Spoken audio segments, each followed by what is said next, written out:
Chapter 1: The Unspoken Greeting. In life we often look for many answers, but what if you could answer most of them through techniques and ancient wisdom? This audiobook aims to bring you the confidence to approach all of life's twists and turns with renewed vigor and supreme confidence. Listen closely as we deliver you the key. Kai approached the old cottage at the forest's edge with a mix of nervousness and hope. The late afternoon sun cast long shadows of towering pines across the path. As he neared the wooden gate, he saw Iris, the sage he had travelled so far to meet, standing on the porch. She had not yet spoken a single word, but her body language spoke volumes. Her posture was relaxed, her shoulders gently rolled back, and a soft smile played on her lips. In the quiet between them, Kai felt a warmth of welcome radiating toward him. He paused at the gate, unsure if he should call out. Before he could decide, Iris gave a small wave of her hand, beckoning him forward. There was a graceful ease in her gesture that melted Kai's hesitation. He pushed the gate open and stepped into the garden. Gravel crunched under his feet, each step timid. Iris nodded in greeting, her eyes kind. Kai noticed how even the tilt of her head and the openness of her stance made him feel at ease, as if saying, "You are welcome here, just as you are." "Good afternoon," Kai managed to say, his voice respectful and a little shy. Iris didn't immediately reply with words. Instead, she placed a hand over her heart and gave a slight bow. Her movements were slow, deliberate, and full of presence. Kai sensed that this simple, silent greeting conveyed more respect and sincerity than a flurry of words ever could. He mirrored her gesture instinctively, bowing his head in return. In that moment of shared silence, Kai felt they had already begun a conversation, one spoken in gestures and energy. Finally, Iris spoke, her voice calm and melodious. "Welcome, Kai," she said. "I'm glad you found your way here." She motioned to a weathered wooden bench beneath an ancient oak tree. "Shall we sit and talk?" Kai exhaled, realizing he'd been holding his breath. "Yes, please," he replied softly. He followed her to the bench. As they sat, a gentle breeze stirred the garden, carrying the scent of jasmine and the faint sound of birdsong. Kai's heart pounded with anticipation for what he might learn. Iris studied him for a moment. Though her gaze was observant, it was not intrusive or judgmental. Kai noticed how grounded she appeared, her back straight but not stiff, her hands resting loosely on her lap. There was a quiet confidence in the way she held herself. It made Kai want to sit a little straighter too, to match that poise. "You've come to learn about the unspoken elements of communication," Iris began, her eyes never leaving Kai's face, "about aligning your inner truth with how you carry yourself, so that you can truly connect with others." Her tone was warm, each word measured. Kai nodded. "I have," he said. "I feel like there's so much I want to express, but somehow my words alone never seem to be enough. People misunderstand me or overlook what I'm really trying to say. I hoped you could teach me how to bridge that gap." Iris's smile widened just a fraction, a reassuring glimmer. "You've already noticed something important. Words alone are only a part of the conversation. Our body language, the way we stand, gesture, and move carries meaning. often louder than our voices. It can speak truths or betray hidden feelings. She lifted a hand and gently tapped the side of her temple. The mind shapes thoughts into words, yes, but the body shapes those thoughts into presence. Kai considered this. As if to illustrate, Iris simply raised an eyebrow and tilted her head slightly. Kai wasn't sure what she meant by it, yet he felt she was asking him silently, "Do you understand?" Without thinking, Kai responded by straightening up and meeting her gaze directly, hoping to show his eagerness. Iris chuckled softly, a musical sound. "You see, we are conversing still, even in silence." Kai found himself smiling, the tension in his shoulders easing. This was unlike any conversation he'd ever had. No rush to fill the quiet, no pressure to impress with clever statements.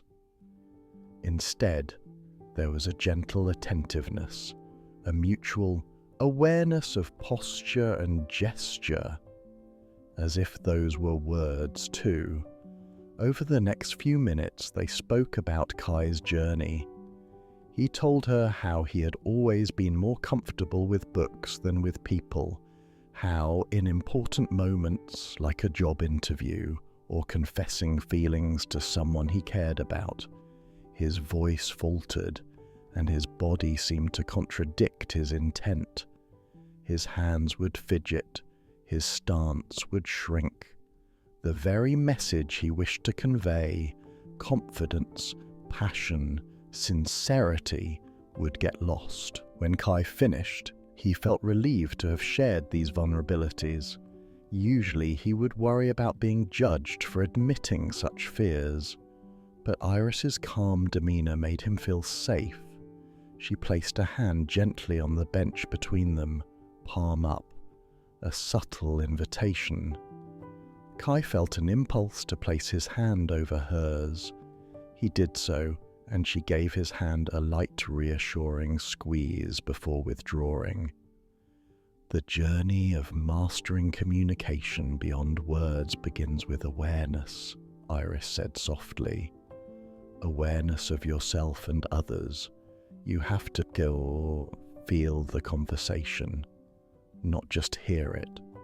The way someone's shoulders tighten when they're uneasy, how their steps quicken when they're excited, or how a genuine smile lights up their face. These are the phrases of a language we all know, but few truly learn to read or speak consciously. Kai listened intently. Each sentence Iris spoke unfurled like a gentle breeze carrying wisdom.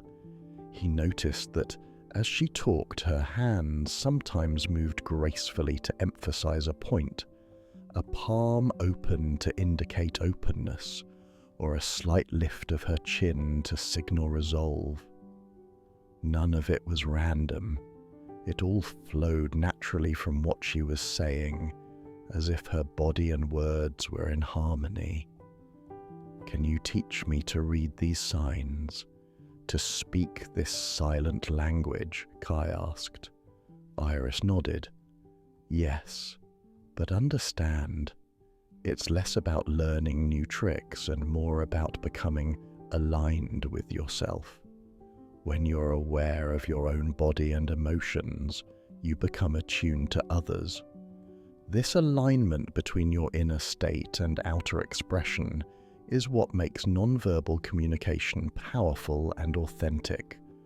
Without that alignment, techniques are empty gestures." She paused and looked around the garden. "Look at these flowers," she said, pointing to a cluster of sunflowers near the fence. They stood tall, all facing the west where the sun lingered low. They don't speak, but they turn naturally toward the light. Their posture tells us what they seek, what they need. Kai followed her gaze. The sunflowers indeed seemed to be yearning towards the golden light, their leaves and petals open wide. It was a wordless story of attraction and life. In the same way, Iris continued, we often lean into what warms us or shrink away from what frightens us without a single word. Our bodies tell our truth. She turned back to Kai, and for a moment her expression grew thoughtful, perhaps even a bit wistful.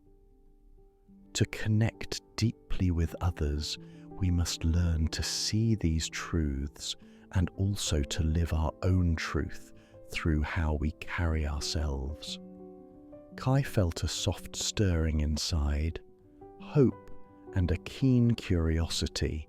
Already, in this brief greeting and conversation, he'd experienced the impact of presence and body language. Iris had made him feel accepted before she even spoke. It was almost like magic, yet it was completely natural. He straightened his back a little more, unconsciously mirroring Iris's upright but relaxed posture. The corner of Iris's mouth twitched, the hint of another smile suggesting she noticed. "I want to learn," Kai affirmed. "I want to understand this conversation happening beyond words." Iris rose from the bench and Kai quickly stood up too.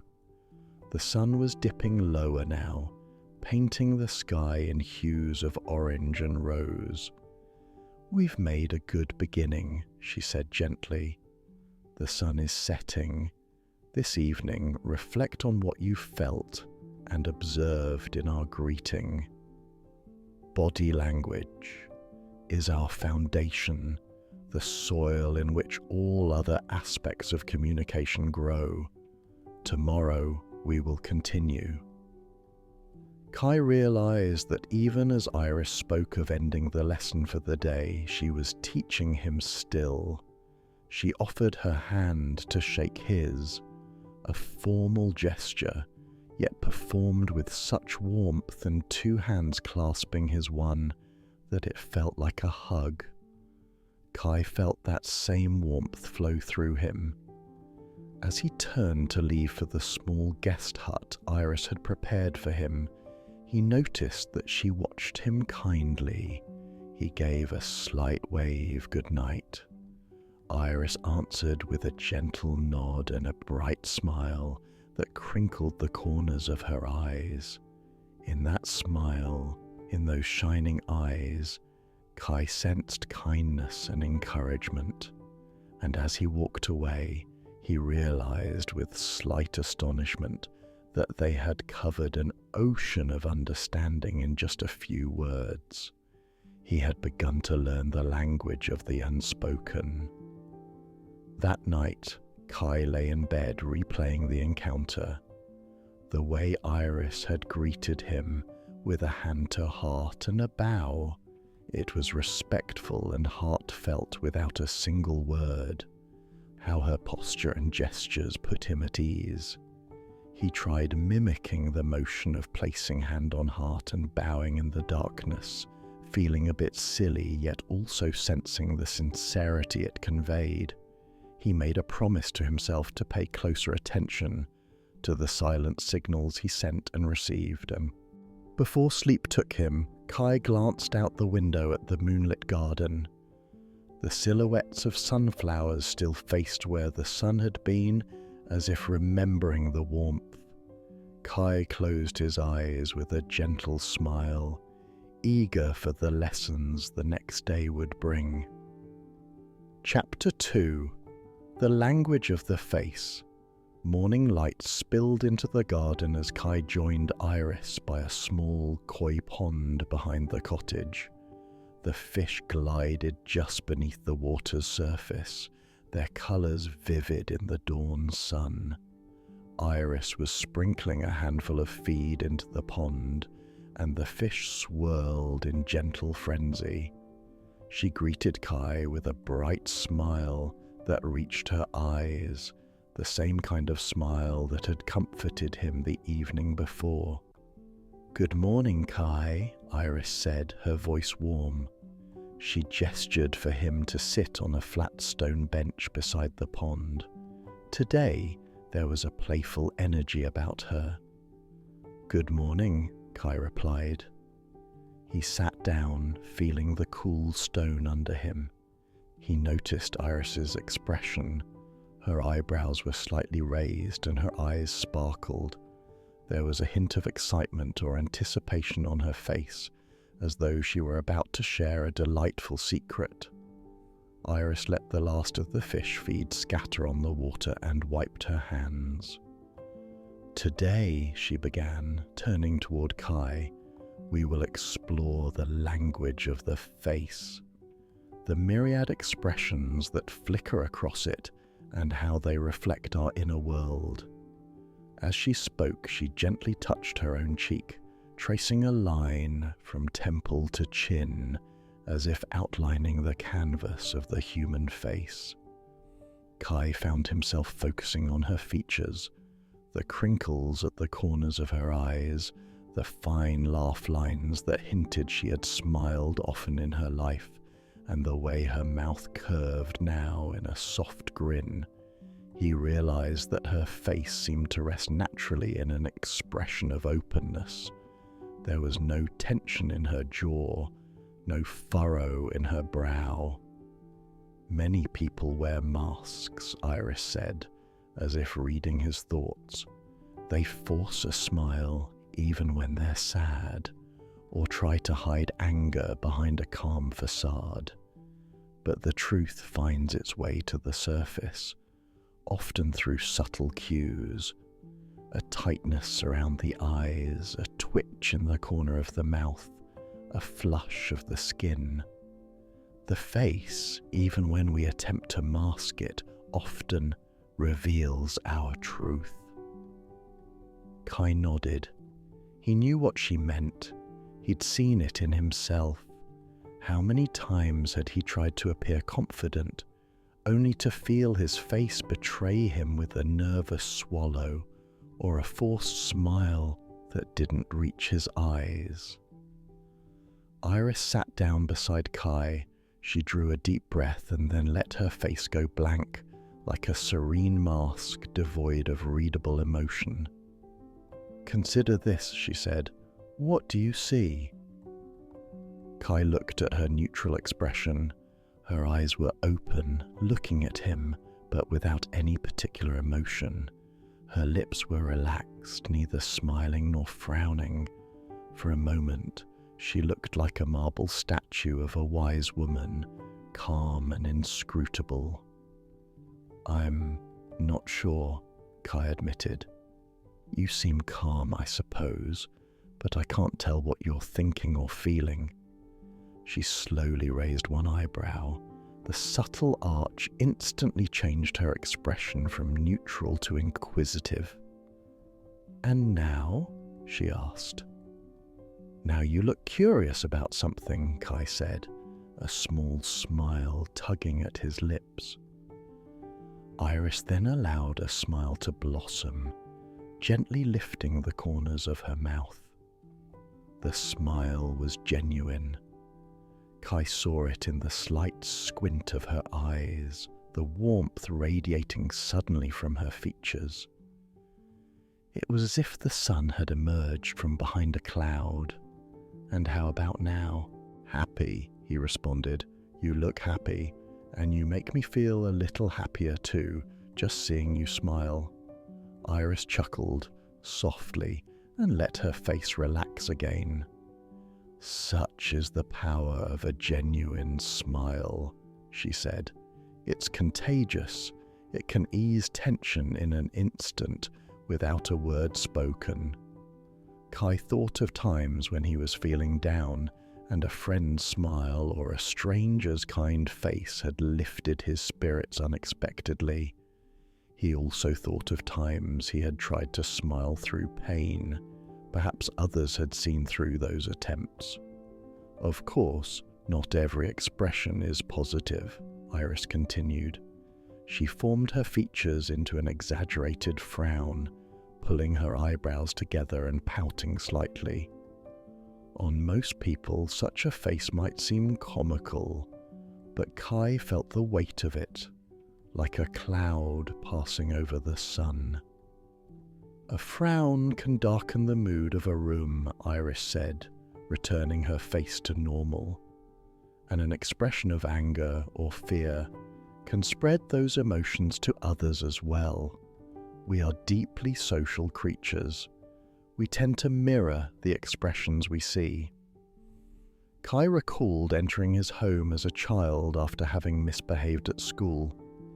His mother's face, tight with worry and disappointment, had been enough to make him burst into guilty tears before she even said a word. Her expression alone spoke of how serious the situation was. He shared this memory with Iris, who listened with a compassionate look. "She didn't have to yell," Kai said. "I could see her disappointment, and it made me realize I'd let her down. That feeling hit me even before she spoke." Iris nodded. "Our faces are storytellers. They tell our story to others, and sometimes they even tell us what we are feeling. Have you ever noticed your own expression in a mirror when you didn't realize you were scowling or looking sad? It can be a surprise. Do I really look like that right now?" Kai laughed a little. "Yes, there have been times I caught sight of myself and I was shocked at how upset I looked on the outside when I was trying to hide it on the inside." "Exactly," said Iris. "Now, imagine you are speaking to someone about something important. If your words say you're confident but your face looks uncertain or afraid, which do you think the other person will believe?" "They'll believe my face," Kai answered. "They'll sense something is off, even if they can't say exactly what." "Just so," Iris agreed.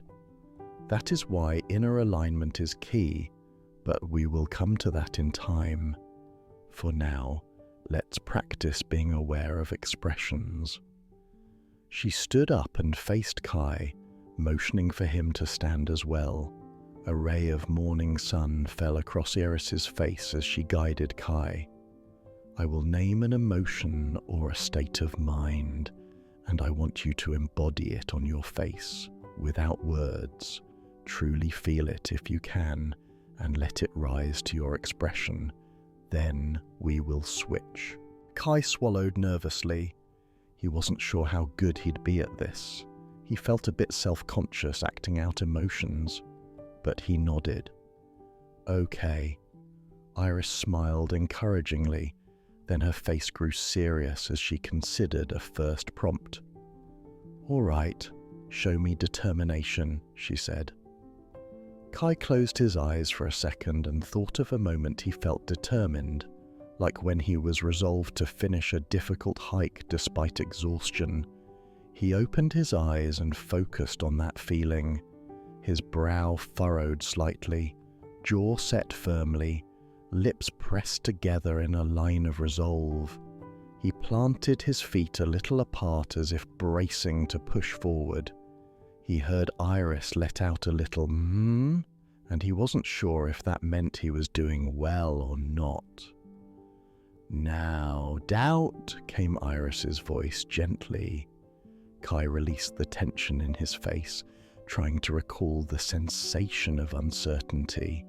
He bit his lip and allowed his eyes to dart aside, eyebrows knitting not in anger now, but in worry. He felt his face naturally forming what he knew was a telltale worried expression, one he'd worn many times in life. Iris nodded. "I see. Very good. And now, joy." Joy. Kai pictured the moment when he received a long-awaited letter from a dear friend, and how he couldn't contain his excitement that day. The warmth blossomed in his chest at the memory. He felt his eyes widen and shine, his mouth opening into a broad, genuine grin. A light laugh even escaped him as he fully remembered the happiness. He saw Iris mirror his smile, a true smile of her own, as if his joy were reflecting onto her. "Excellent," she said. "I could feel that one. You truly remembered the feeling, and it came through your eyes and mouth effortlessly." Kai blushed slightly, pleased. "It felt good," he admitted, like reliving the moment. Iris reached out and placed a hand on his shoulder. That is a secret to authentic expression. Rather than putting on a face, we call up the emotion from within. Our face then naturally expresses it. It's why thinking of a happy memory can bring a real smile, while forcing your lips to smile without feeling happy inside often looks, well, forced. They sat back down on the bench, both now smiling from their little exercise. A dragonfly skimmed the surface of the pond, its iridescent wings catching the light. Kai watched it for a moment, feeling a newfound lightness. "You have a gift for teaching," Kai said softly to Iris. "I feel like I'm starting to notice so much more. Your expressions, mine, even the moods of these little fish and insects," he chuckled. Iris laughed gently. "When we become aware, the world comes alive with expression. Everything is communicating in its own way. And human faces, they are among the richest tapestries of all. But there is one part of the face that holds a special power in communication." Kai looked at her curiously. Iris's expression grew serene and intent, her grey-green eyes fixed on his with a knowing look. "The eyes," she said quietly. "They are often called the windows to the soul. Our next lesson will be about eye contact, the silent dialogue that happens when our eyes meet. It deserves a chapter of its own." Kai felt a slight shiver of anticipation. He remembered how Iris's gaze had affected him from the first moment, gentle, welcoming, yet seeing deeply. The idea of learning about eye contact made him both eager and a little nervous, for reasons he couldn't quite articulate.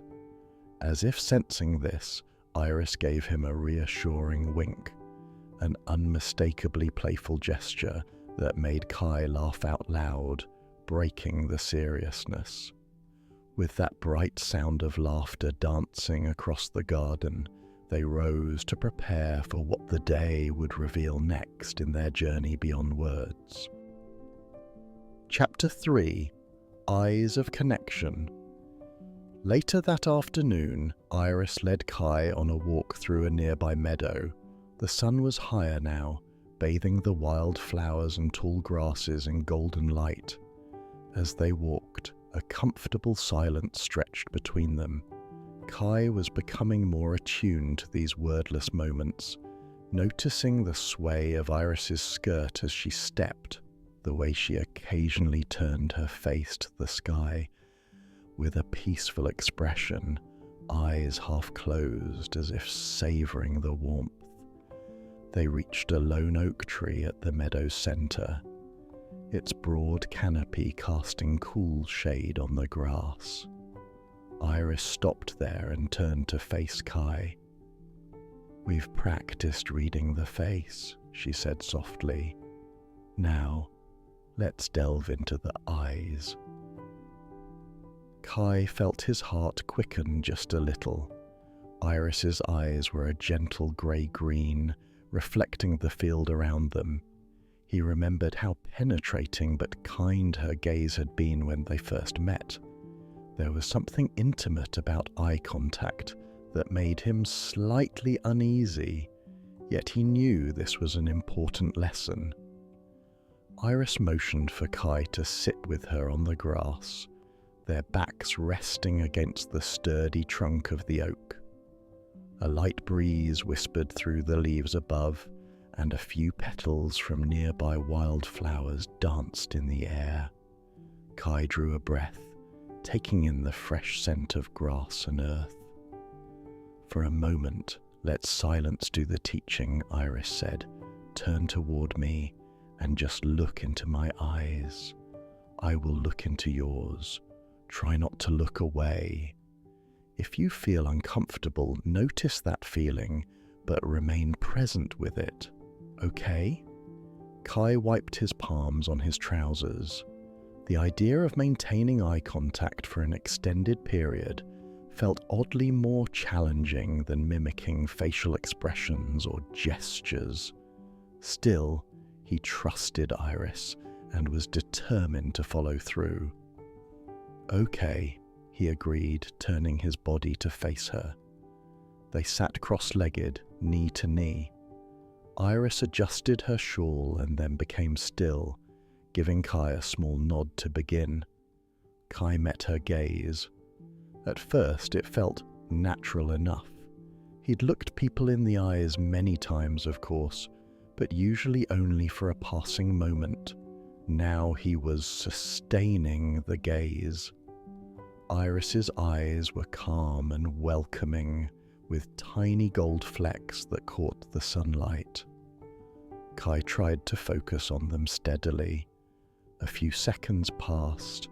He noticed a flicker of self-consciousness. His mind started wondering, what is she seeing when she looks at me so closely? Can she tell I'm nervous? He felt an urge to glance away, to break the gaze and laugh off his discomfort. But Iris had said to notice the feeling and remain present. He breathed and kept his eyes on hers. The initial awkwardness began to melt away into a strange new feeling. In the stillness, with their eyes locked, Kai felt as if he and Iris were having a conversation without words or gestures, just through a bridge of sight. Her eyes, steady and patient, seemed to say, "I see you. It's all right. I am here." Kai's racing thoughts quieted. He started to notice things he hadn't before. The gentle rise and fall of Iris's shoulders as she breathed, a faint reflection of the oak's leaves in her eyes, the kindness in her gaze that had made him feel safe from the start. He wondered what she saw in his eyes. His face was relaxed, but was he conveying trust, fear? He felt a well of emotion rise. Something about being truly seen without any mask was both terrifying and liberating. In Iris's eyes there was no judgment, just acceptance and curiosity. A minute passed, or perhaps more. Time felt suspended. Finally, Iris gave him a slow, reassuring blink and a smile, breaking the spell gently. Kai exhaled.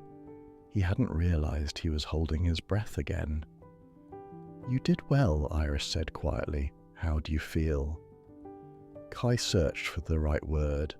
"Exposed," he laughed nervously, "but also connected. That was more intense than I expected." Iris nodded, her gaze still on him but softer now that they were speaking again. Eye contact is powerful. It can create intimacy between people faster than words can. It's one of our most direct forms of nonverbal communication, because through it we can convey trust, attention, and empathy. On the other hand, avoiding eye contact can signal discomfort, shame, or deceit. Kai thought of instances in his life where eye contact had played a role. He remembered meeting a confident colleague who always looked everyone squarely in the eye when speaking. It made his words feel trustworthy. He also remembered times he himself avoided someone's gaze, like when he didn't know an answer and felt embarrassed, or when he felt guilty about something. In those moments, he had effectively broadcast his feelings through the lack of eye contact. "I think I often look away when I'm nervous," Kai said. "I can recall job interviews where I was so anxious that I hardly made eye contact. I must have seemed unsure or even dishonest, even though I was just scared." Iris gave a sympathetic smile. "It's understandable. Eye contact can make us feel vulnerable, as if our truth is on full display.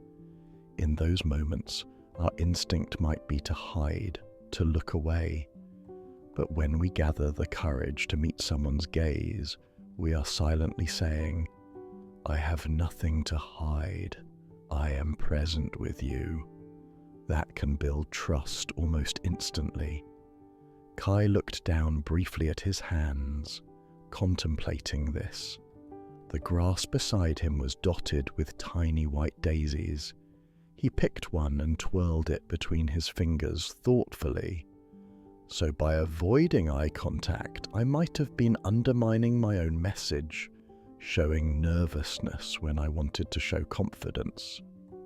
"Yes," said Iris gently, "but don't be too hard on yourself. This is very common. The beauty is, once you align your intent with your action, making sure your desire to be open and confident is also shown in your eyes, you'll find people respond differently. It might feel uncomfortable at first, but it gets easier with practice." She reached out and lifted Kai's chin lightly with her fingertips, prompting him to raise his eyes from the daisy up to her again. "It's also important to balance," she said softly. "Staring too intensely can be unsettling. It's not about never looking away. It's about being present. Think of eye contact as an invitation and a mutual exchange, not a forceful demand. You offer your attention through your eyes, and if they meet you with theirs, you have a connection. If they look away, you allow them that comfort, and perhaps try again gently later." Kai felt the warmth of Iris's brief touch linger, even after she withdrew her hand. Her eyes had such a calming effect on him. "I noticed something while we were looking at each other just now," he said. "At first I felt anxious, but then I felt calmer, like our breathing even synced up a bit. It was as if once I pushed past the initial discomfort, I felt peace." Iris's face lit with a pleased expression. "That's a lovely observation. When two people maintain kind eye contact, often their bodies begin to attune to each other. Heart rates can slow, breathing can synchronize, and a sense of understanding grows.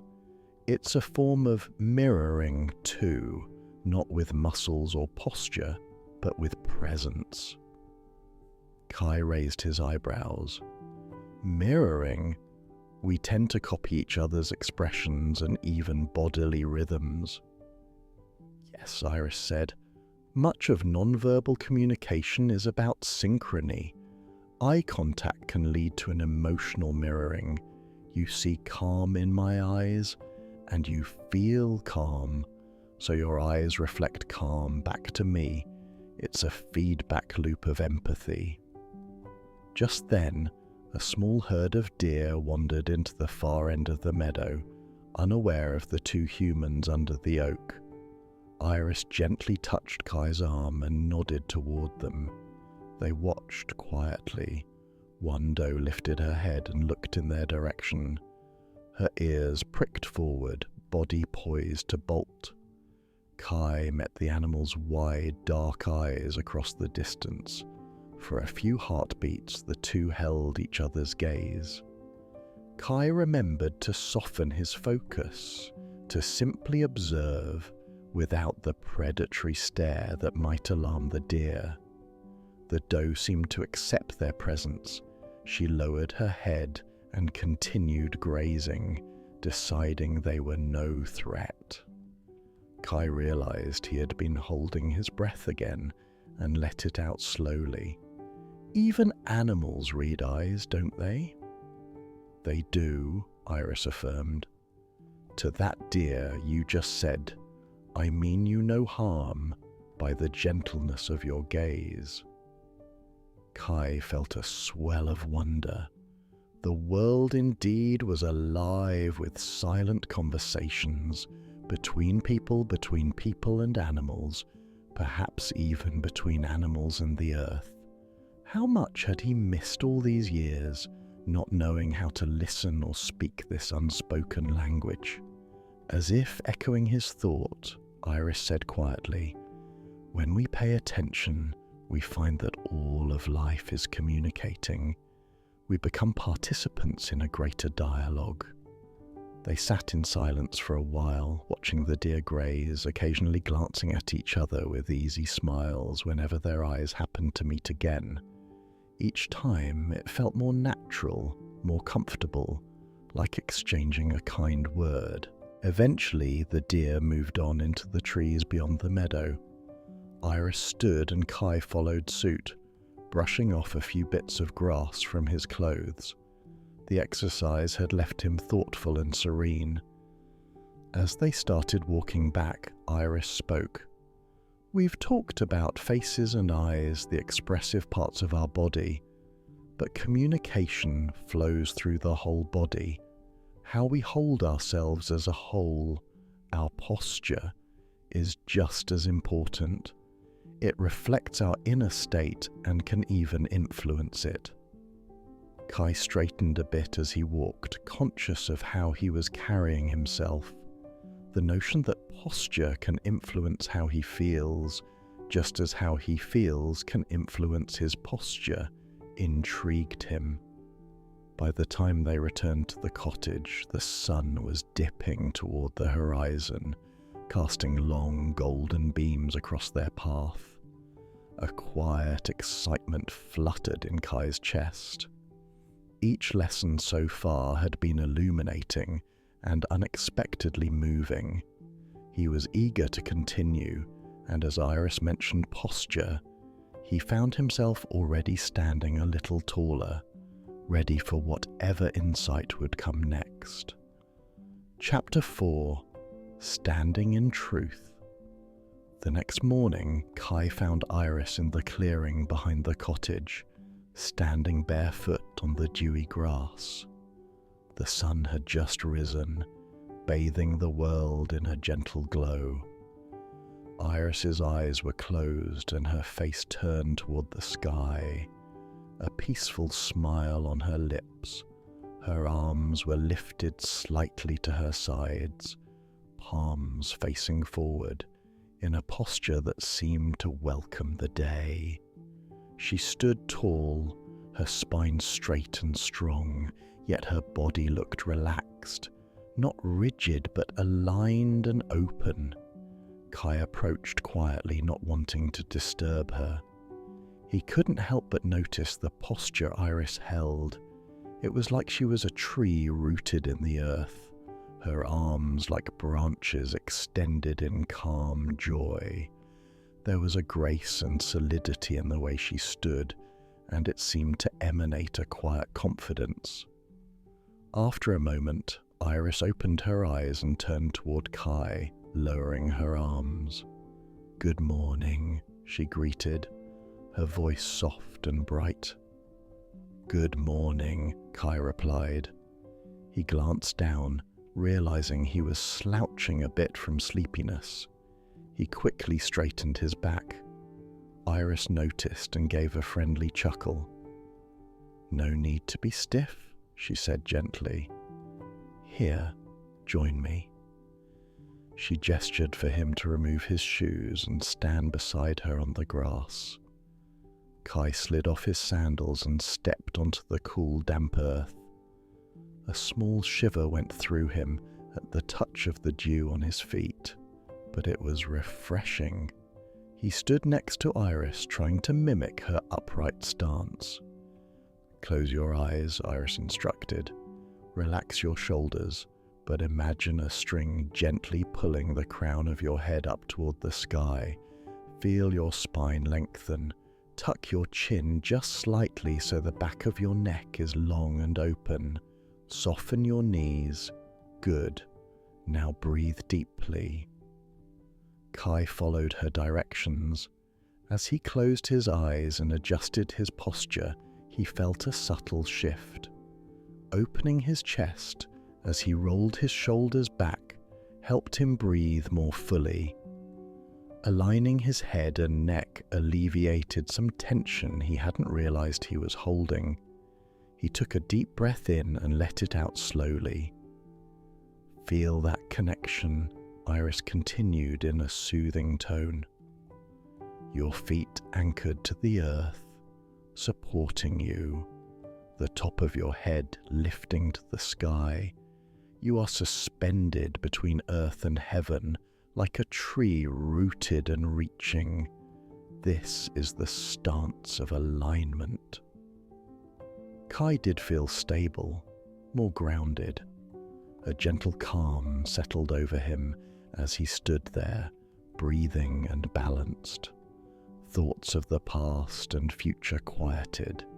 He became aware only of the present moment, the texture of the grass beneath him, the breeze grazing his arms, the sound of a distant bird. After a few minutes of silent standing meditation, Iris softly said, "You can open your eyes now." Kai opened them. The morning colours seemed more vivid, as if his sharpened posture had sharpened his senses too. He felt awake and alive. Iris turned to him and asked, "How do you feel?" "Grounded," Kai answered, "and oddly more confident, just standing here." Iris nodded, pleased. Posture has a powerful effect on how we feel, not just on how others see us. When you stand tall and open, you feel more open and sure of yourself. Your body sends signals to your mind. "I am strong, I am present," and others seeing you stand in that way subconsciously receive the same message. She motioned for them to walk. As they strolled slowly around the clearing, Iris continued, "Think of times you've seen someone who is downcast. Their shoulders slump, head hangs low. The world almost seems to weigh on them physically. And then think of someone proud or joyful. Their chest is lifted, their movements bold. We often become the shape we habitually hold." Kai reflected on this. He remembered times of depression when he could hardly get out of bed, when even sitting up straight felt impossible. And he remembered moments of triumph, graduating school, accomplishing a personal goal, when he walked with a spring in his step and his head held high. His body had mirrored his inner world. "So, if I change my posture, can I change my mood as well?" he asked. Iris smiled. "To an extent, yes. Body and mind are deeply connected. It's hard to feel confident if you're literally making yourself small. And if you adopt a confident pose, it can lift your mood. Of course, it's not a cure-all for deep emotional struggles, but it helps. It's like how taking a deep breath can calm you. Simple physical actions influence our mental state." They came upon a fallen log at the edge of the clearing. Iris hopped up onto it lightly and balanced there, walking heel to toe along it like a makeshift balance beam. Kai watched her, amused at this playful side. Without looking down, arms out for balance, Iris continued speaking. "Also, Your posture affects how others respond to you. If you approach someone with shoulders back, head up, and an open stance, you appear confident and trustworthy. If you approach shuffling and hunched, you might seem uncertain or timid, and people may not put their faith in you, even if your words are strong. Kai stepped up on the other end of the log, joining her balancing exercise. He wobbled a little at first, but then steadied himself by focusing his gaze forward and spreading his arms. "I see," he said, inching carefully along the log. "I remember an interview I went to a year ago. I was so nervous, and I think I was practically shrinking into myself. I recall the interviewer kept leaning in as if he couldn't hear me, but really, I think it was because I was so closed off. My posture probably screamed lack of confidence." Iris hopped down from the log and offered her hand to help Kai jump down as well. "There's a term, carrying yourself. It's apt. We carry ourselves through the world with posture. It carries our state of mind into every room before we even speak. What do you want to carry with you? Pride, humility, confidence, fear? Your posture can carry any of these messages." Kai hopped off the log beside her, gently releasing Iris's hand after he found his footing. "I'd like to carry confidence and openness," he said thoughtfully. "Not false bravado, just a sense of self-assurance and receptivity to others." Iris placed a hand on his shoulder and nodded. "Then practice standing and sitting with that intention.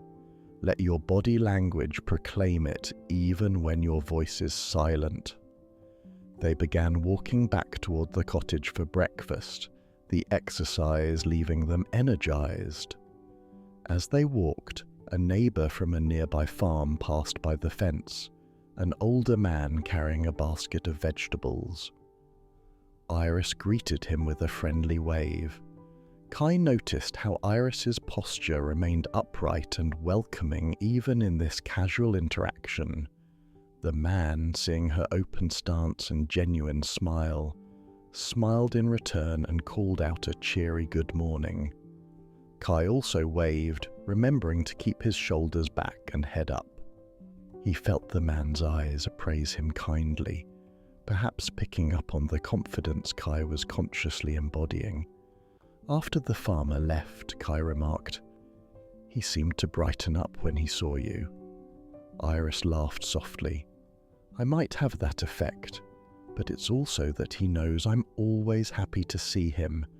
I make sure he can see it before I even say a word." She tapped her temple lightly. "It's an intention in here." Then she laid her hand over her heart, fueled by here and expressed through. Her hand gestured down the length of her body. Here, mind, heart, body in alignment. That is what makes a simple greeting impactful. Kai absorbed that. Mind, heart, body in alignment. It resonated with something she had mentioned on the first day and hinted they would explore further. He had a sense that everything they were practicing, facial expressions, eye contact, posture, would ultimately circle back to this idea of aligning one's inner self with outer expression. As they reached the cottage door, Iris looked at Kai with a thoughtful tilt of her head. "You know," she said, "I've noticed that as you become more aware of these aspects, face, eyes, posture, you're also naturally starting to synchronize with me a bit. You might not realize it, but when we walked just now, our strides matched. Our shoulders were square in similar ways. This is called mirroring. And it happens when people connect." Kai paused, hand on the door's wooden handle. He realized it was true. He had been unconsciously walking in step with her. It hadn't felt forced at all, it just happened. Mirroring, he repeated, recalling how Iris had smiled when he expressed joy, or how he had straightened up when she did. I'd like to learn more about that. Iris smiled mysteriously. We'll dive into it after breakfast. It's a fascinating aspect of communication, one that builds bridges between people without either even knowing it. And once you do know it, you can use it to deepen understanding and empathy. They headed inside for a simple meal, both invigorated by the morning's lesson. Kai's posture was a touch taller than it had been when he first arrived, and he felt a growing excitement for the lessons yet to come. Chapter 5: The Mirror of Empathy. Later that morning, with the sun climbing higher, Iris led Kai to a flat area under a willow tree beside the cottage. The long draping branches swayed gently around them, creating a curtain of green. Birds chattered in the distance as the day came alive with activity. Iris and Kai faced each other a few paces apart. Now that we've touched on our mirroring, Iris began, let's explore it more directly. Mirroring is the subtle art of reflecting another person's behavior, posture, or energy. We all do it unconsciously when we feel connected to someone. Have you ever noticed two close friends walking together? Often their steps fall in sync, their gestures echo each other. Or a mother cradling her baby. When the baby coos and smiles, the mother often coos and smiles in return. This is mirroring at work, building rapport and empathy. Kai nodded. You mentioned earlier that I was mirroring you without realizing it. Yes, Iris said with a grin. And I found myself mirroring you as well. Smiling when you smiled, standing tall when you did. It happens naturally as people become attuned to one another. Mirroring is like saying, see, I am with you, I understand you, without words.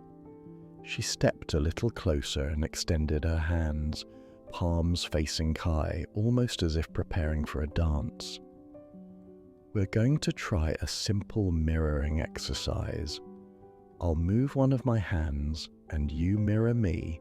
You move your corresponding hand in the same way, like you're my reflection in a still pond. Ready? Kai raised his hands to meet hers, not touching but close, mirroring her stance. Ready, he said, determined yet a bit playful. The idea reminded him of childhood games. Iris slowly lifted her right hand up and to the side. Kai lifted his left hand up and out, matching her movement as though a mirror image. She circled her hand in the air. He followed with his. Then she brought that hand down and lifted the other, Kai doing the same on his opposite side. At first, Kai concentrated hard, focusing on every small motion, but soon he found a rhythm. Iris's movements were smooth and gentle. She swayed a little as if to music, and Kai swayed too. She raised both arms slowly. Kai mirrored her. She tilted her head to the left. He tilted to his right.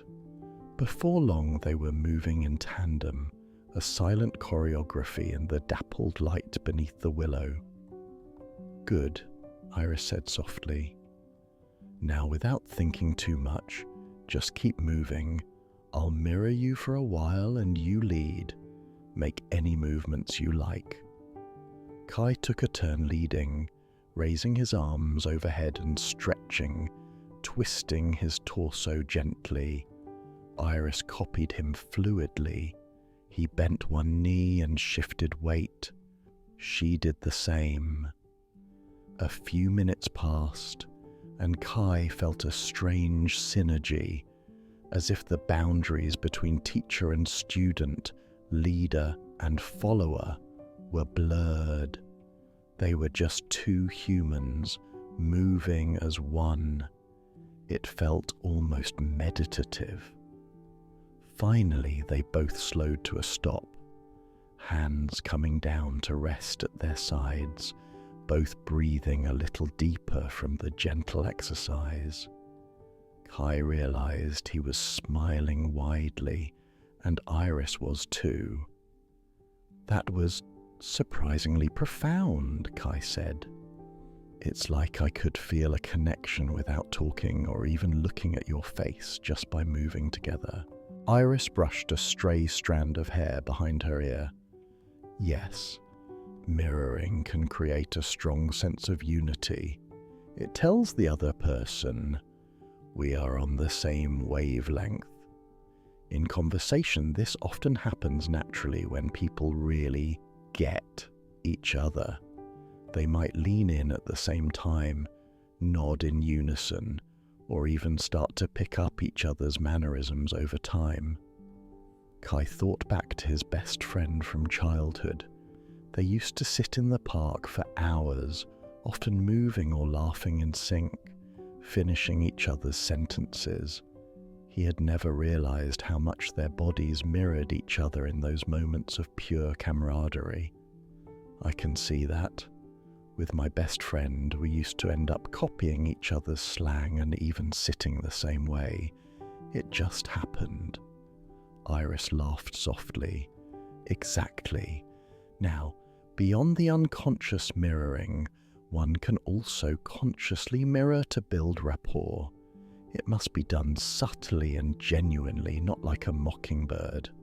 For example, if you're meeting someone who is very reserved and quiet, you might soften your energy, mirror their slower speech or gentler gestures so they feel more comfortable with you. If you're with someone who is enthusiastic and animated, showing a bit of that energy back can help you connect with them. It's a way of tuning yourself to the same frequency as another person. Is that something like what people do in negotiations, Kai? Kai asked. "I've read a little about it, how negotiators or salespeople might mirror body language to gain trust." Iris nodded, her expression turning a bit wry. "Yes, it is a known technique in many fields, but it can be misused or feel manipulative if done without sincere intention. The point of mirroring isn't to trick someone.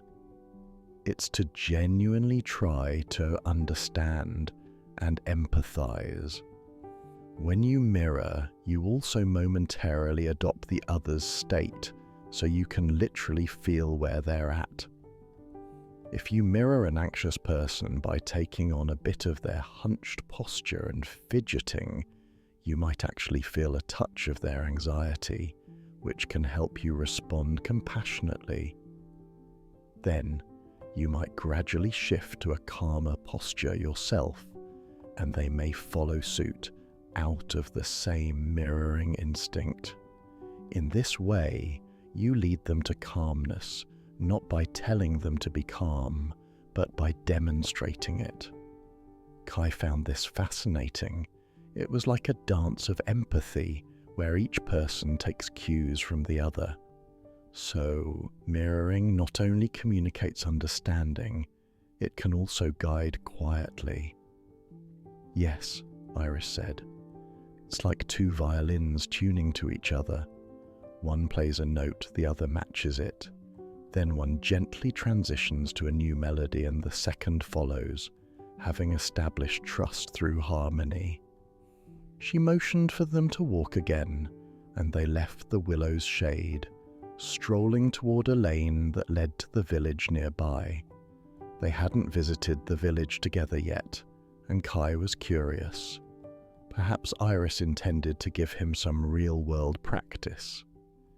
Indeed, as they reached the small village square, They saw a few villagers going about their day, an old woman drawing water from the well, 2 young men loading a cart with hay, a cluster of children playing with a handmade ball.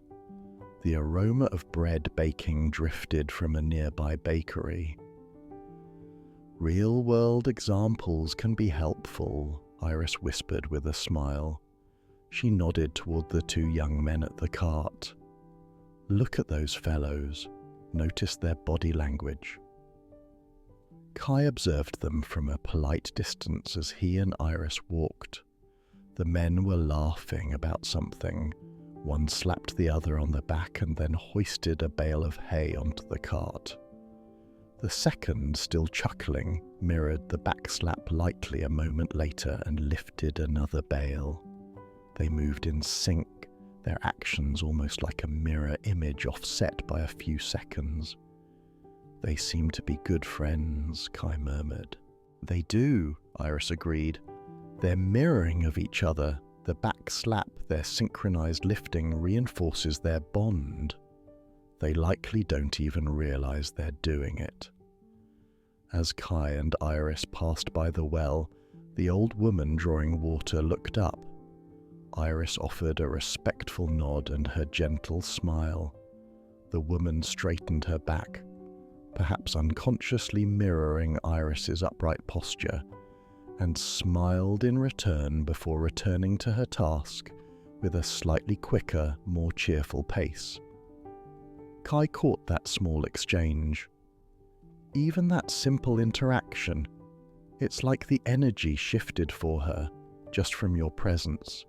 Iris shrugged modestly. I treated her with warmth, and she reflected it back. People tend to mirror not only body language, but mood and tone too. If you greet someone with genuine positivity, often they can't help but brighten a little, unless they're in a very dark place at that moment. They continued through the square. A group of children chased their ball across the path, giggling.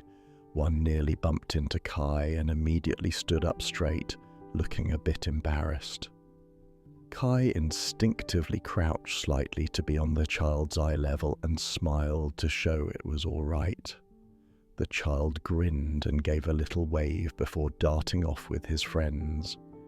You crouched down to mirror the child's height and energy, Iris observed, and it put him at ease. I didn't even think about it, Kai said, realizing it after the fact. I just didn't want him to feel scared or scolded for bumping me. Exactly. Your intention was kind, and your body responded by mirroring him and showing empathy. You see, Kai, you're already internalizing these lessons. They're becoming a natural part of how you interact. Kai felt a small bloom of pride at that. It was true, he was noticing more, and adjusting without conscious effort. It felt good, and it felt right, as if this was how he always wanted to be in this world. Aware, compassionate, connected. As they left the village and headed back down the lane, Iris said, We've been focusing a lot on the body, face, eyes, posture, movement. But remember, communication isn't just visual. There's also the realm of sound, tone of voice. Kai nodded. He had almost forgotten in the midst of all these rich nonverbal lessons that voice was part of the journey too. His own voice was something he'd struggled with, sometimes too quiet when he was nervous or coming out flat and monotone when he didn't know how to convey enthusiasm. Iris continued, How we say things often matters more than what we say. The same phrase can comfort or wound depending on tone. So this afternoon, let's explore the music of your voice and how it carries your intent. Kai felt both eager and a bit anxious about this next part.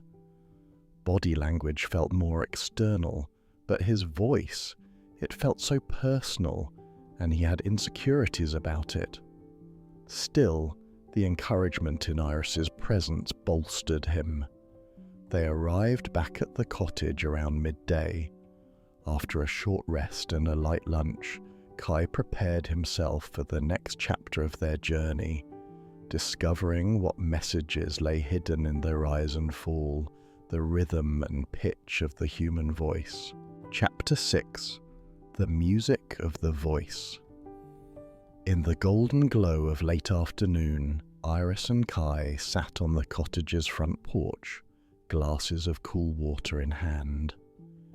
They had taken a short break, and now the air was still and warm, the lazy hum of crickets beginning to signal the coming evening.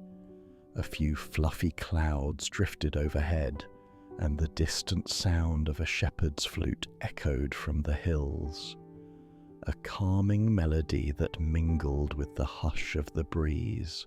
Iris set down her glass and turned to Kai. "Are you ready to explore your voice?" she asked. Kai cleared his throat subconsciously and managed to smile. "As ready as I'll ever be," he replied. He realized he felt more nervous about this than the other lessons.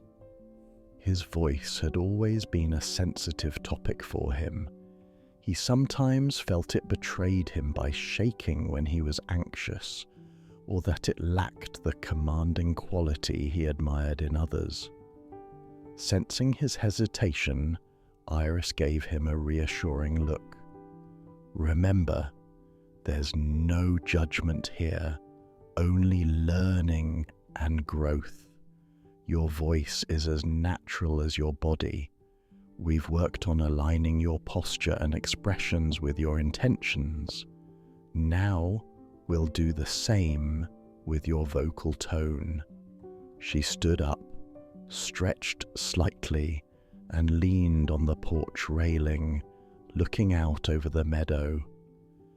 "Think of the voice as an instrument," she began. "Each of us has a unique one. The words we choose are like the lyrics of a song, but the tone of voice, that's the melody. It carries emotion, intention, energy." Kai stood and joined her at the railing. "When you put it that way, it sounds beautiful," he said. Iris chuckled. "It is, but like any instrument, we have to learn to play it with skill and heart." She straightened and faced Kai, a playful gleam in her eye. "Let's do a little experiment. I'll say a simple phrase, but each time with a different tone, and you tell me what you feel or understand from it. All right?" "All right," Kai agreed, bracing for whatever odd performance might come. Iris composed herself, then said in a flat, even tone, "I'm sorry." Despite the words, the way she said it felt dispassionate, almost robotic. Kai frowned slightly. "That sounded mechanical, like you weren't really sorry at all."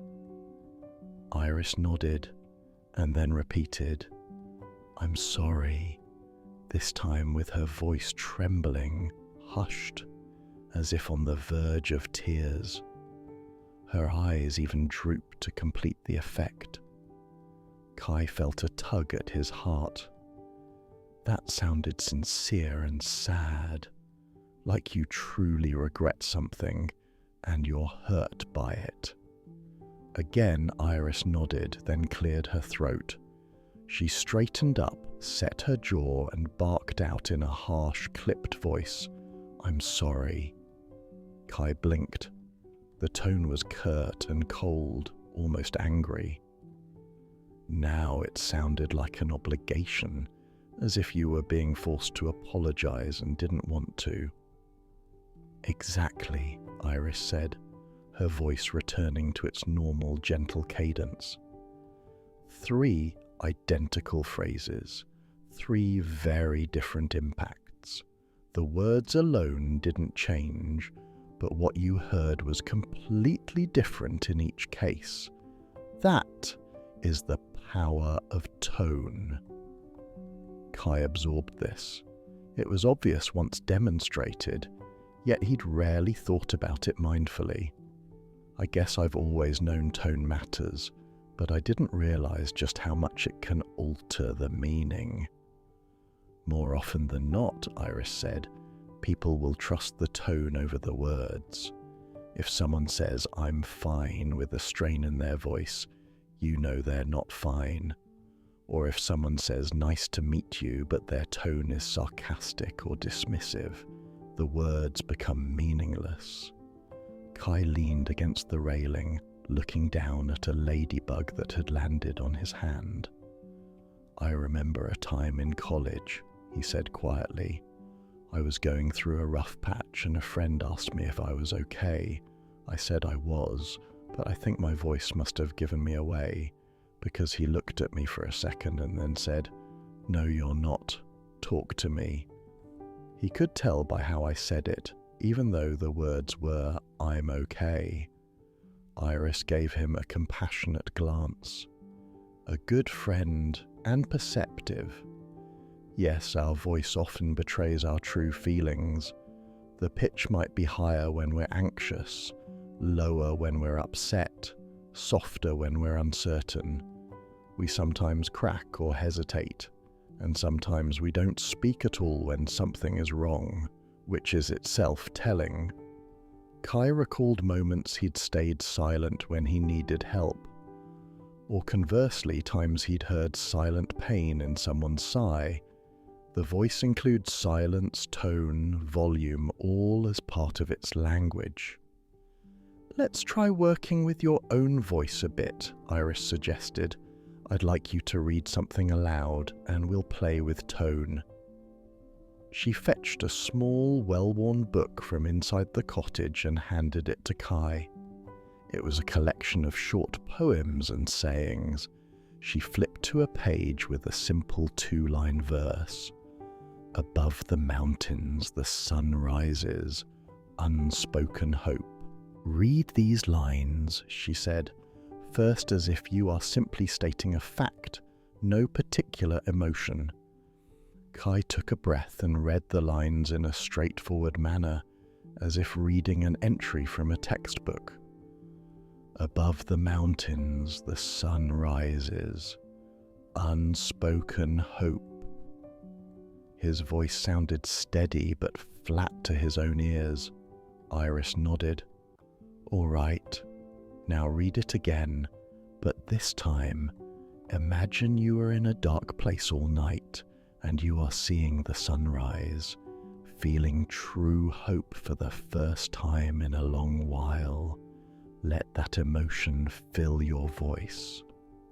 Kai closed his eyes for a moment and put himself in that scenario. He pictured standing on a cold mountain top, shivering in darkness, waiting for dawn. Then the sky lighting up, the sun breaking over the peaks, and warmth returning to his soul. He read again, softly, voice tender and awed. "Above the mountains the sun rises, unspoken hope."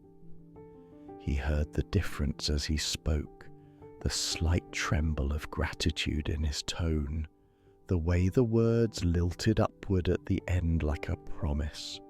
When he opened his eyes, Iris was watching him with a gentle smile. "I could feel the hope in that," she said. "Your voice carried the emotion beautifully." Kai felt a small glow of pride and surprise. "It's because I really felt it," he realized out loud. "I imagined it so clearly that I was that person seeing the sunrise." "Exactly," Iris said. "Tone is authentic when it's rooted in a genuine feeling. Just like with facial expressions, rather than trying to fake a tone, you summon the emotion and the tone follows." She reached out and lightly tapped the book. "Also, notice the pacing and volume. When you were factual, it was a bit quicker and at a normal volume. When you were hopeful, you slowed down and spoke softer, almost a whisper at the end. Those two are elements of vocal tone: pace, volume, rhythm. They all contribute to how the message is received. Kai was fascinated. It was like discovering an entirely new facet of himself, the musical instrument he'd carried all his life without fully knowing how to play it. "I want to practice this more," he said, "so I can speak in a way that really conveys what I feel and mean." Iris nodded in approval. "We will practice, and not just hear. Ultimately, you'll take this into the world. But one more thing to remember. Like everything else we've learned, the goal isn't to perform or manipulate, but to align. Align your voice with your intentions and feelings. When you speak from that place of inner truth, your tone naturally becomes engaging and trustable." The sun was beginning to dip toward the horizon, casting long shadows from the porch columns. The shepherd's flute was silent now, and in its place the cicadas began their chorus. As they sat back down to rest a bit, Iris added, "Think of times someone's voice has deeply moved you, even if you can't remember the exact words." Kai thought in silence for a moment. He remembered a time he witnessed a speaker at a memorial service, how her voice broke with emotion on certain words, and how that brought tears to everyone's eyes, even though she didn't cry outright. He remembered a friend's excited voice telling a story that made everyone else excited too. He even recalled how as a child his father's stern voice could make him feel small and ashamed, while his mother's gentle lullaby voice at night made him feel safe and loved. So many memories, all tied to tone. He shared a bit of this with Iris, the memory of the lullaby in particular. "My mother used to sing to me when I was little," he said quietly. "I don't recall the words, but I remember how it made me feel. Warm, loved, like nothing bad could happen in that moment." Iris looked at him with soft eyes. That is the essence of tone. It's like a direct line to the heart. We might forget the content of messages, but we remember how someone's voice made us feel. They sat in companionable silence for a while, watching the sun sink. The sky turned shades of purple and orange. Kai felt a deep sense of peace. He was learning not just skills, but ways of living and connecting that he knew would change him for the better. As the first stars appeared, Iris spoke again. "We have covered so much. Body language, facial expressions, eye contact, posture, mirroring, and now tone of voice. These are the outward tools of communication." She then gently placed a hand over her heart. "Now in the coming lessons, we turn inward to more subtle realms, the energy or presence one carries, and the resonance between people that goes beyond even tone. And finally, how all of this ties to one's inner alignment and the authentic influence that naturally flows from it." Kai listened, the night breeze cooling his cheeks. He felt both a bit tired and profoundly content. Tomorrow would bring a delve into these deeper, invisible aspects of communication. He found himself eager to rest and let the day's lessons settle within him. As he retired to bed that night, the memory of Iris's voice saying, "I'm sorry," in its varied tones played in his mind, and his mother's lullaby hummed faintly in his heart. In that gentle music of memory, he drifted into sleep, his heart opening further to the transformative journey he was on. Chapter 7: The Power of Presence. Dawn of the next day found Iris and Kai walking up a gentle hill not far from the cottage. The sky was painted in cool pastels of early morning, pale pink, soft lavender, the air crisp and new. They moved quietly, almost as if not to disturb the peace that draped over the world at that hour.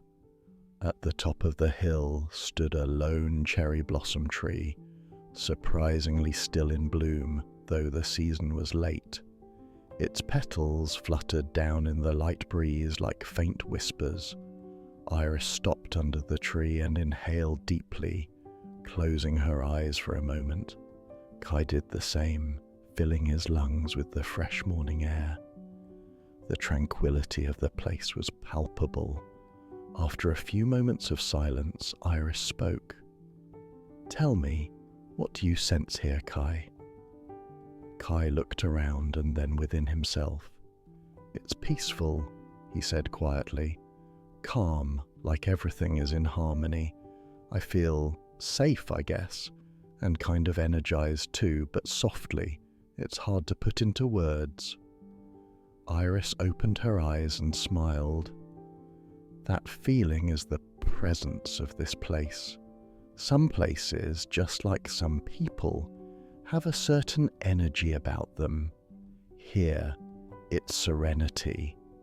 In a crowded city market, it might be excitement or chaos. In a cathedral, perhaps reverence. Presence is the invisible atmosphere, the energy that we feel but can't always see." She turned to Kai, her expression thoughtful. "Just as places have energy, so do people. By presence, I mean the overall energy or vibe we carry with us and project into the space around us. It's influenced by our emotional state, our thoughts, even our intentions. Have you ever walked into a room and just known that something was off, even before anyone said a word? Like sensing tension after an argument or feeling warmth and joy at a celebratory party?" "Yes," Kai said, "I have. There have been times I met someone and immediately felt at ease, and other times when I felt uneasy for reasons I couldn't pinpoint, like the person's very presence was agitating." Iris nodded. "We often pick up on these energies subconsciously. Cultivating awareness of presence means you become more attuned to what you're sensing and also to what you're emitting. A person who is angry may not be outwardly showing it, yet others might feel the anger like a cold wind. A person who is loving and compassionate might put others at ease just by being there, even without speaking." Kai thought back to the deer in the meadow, the way he tried to soften his energy so as not to startle it. It made sense even here. Animals could sense fear or aggression. Humans likely did too, just more subtly. Iris stepped closer and said, "Let's try something a bit different. A little experiment in sensing presence.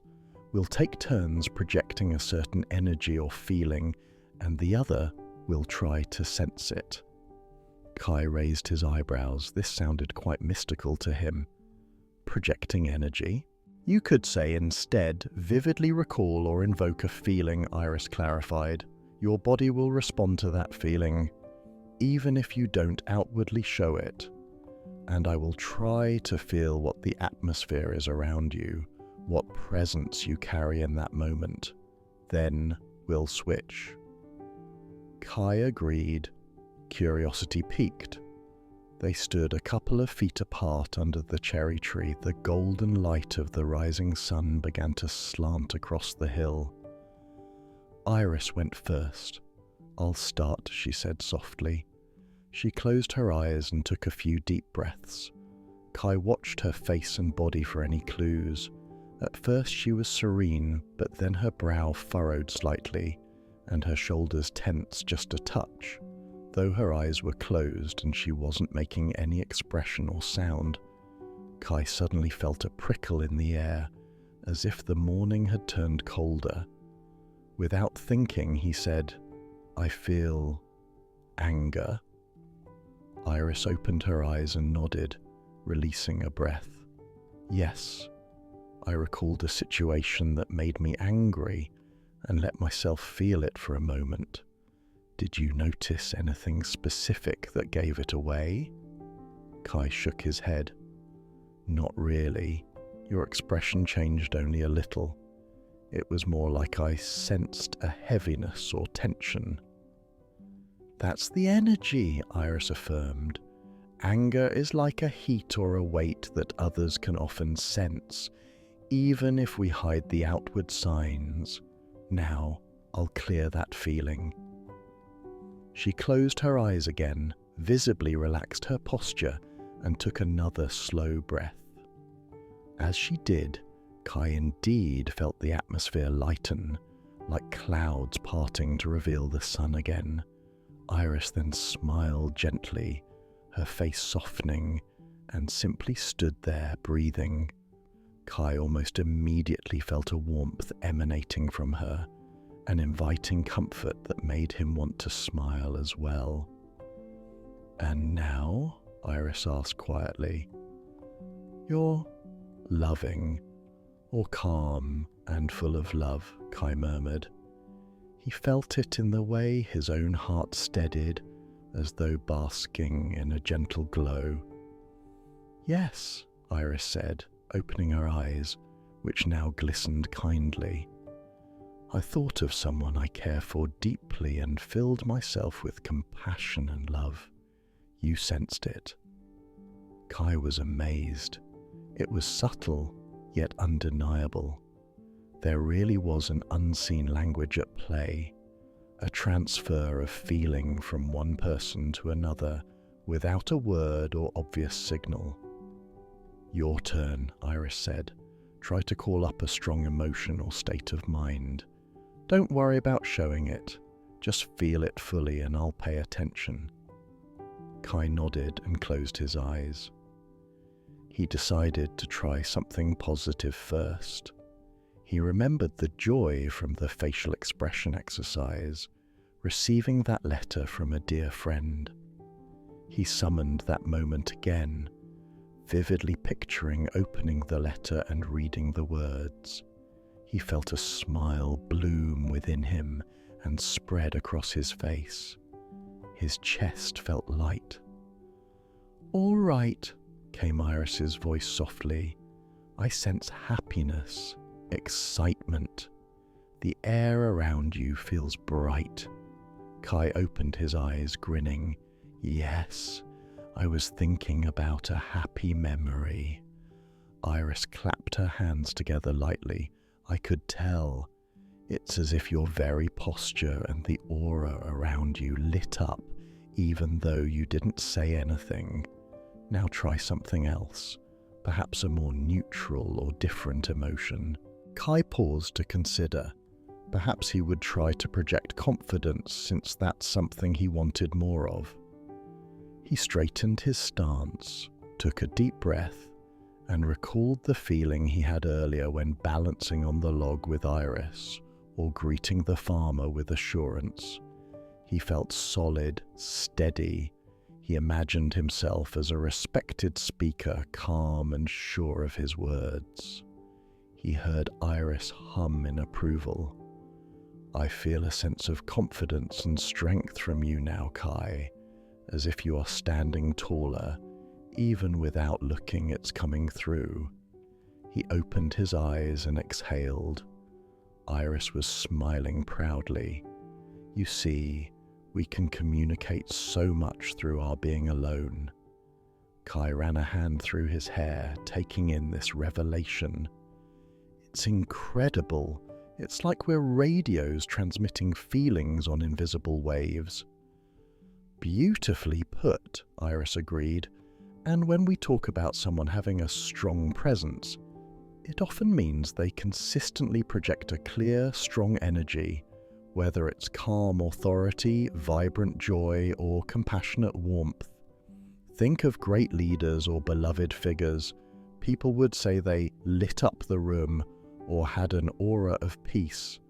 Those descriptions are attempts to put words to the felt sense of presence. Kai recalled a teacher at university who always managed to command attention without ever raising his voice. He just walked into the lecture hall and students would quiet down. It wasn't fear, it was just something about his demeanor that demanded respect and focus.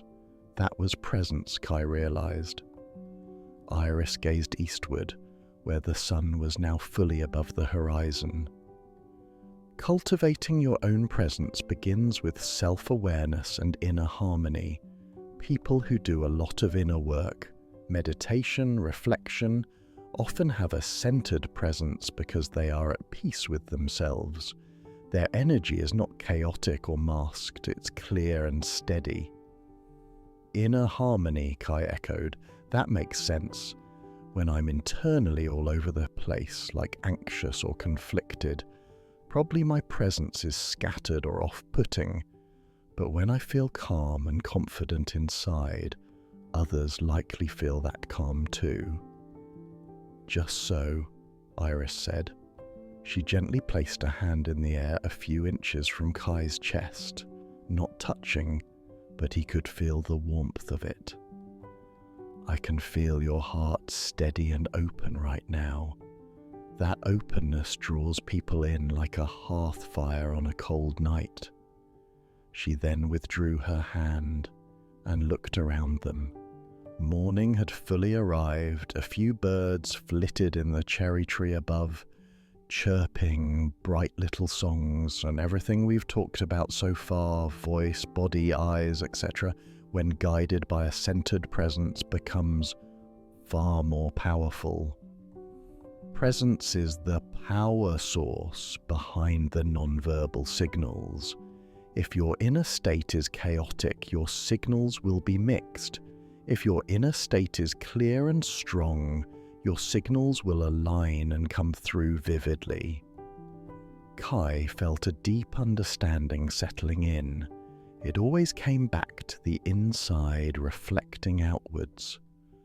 So I need to cultivate that inner calm and clarity to really master communication.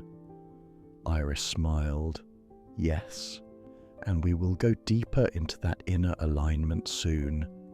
But before we get there, there's another subtle aspect to explore: resonance. That's what happens when your presence and another's presence interact in harmony, amplifying each other. Kai was intrigued by the word. Resonance, like in music when two strings vibrate together.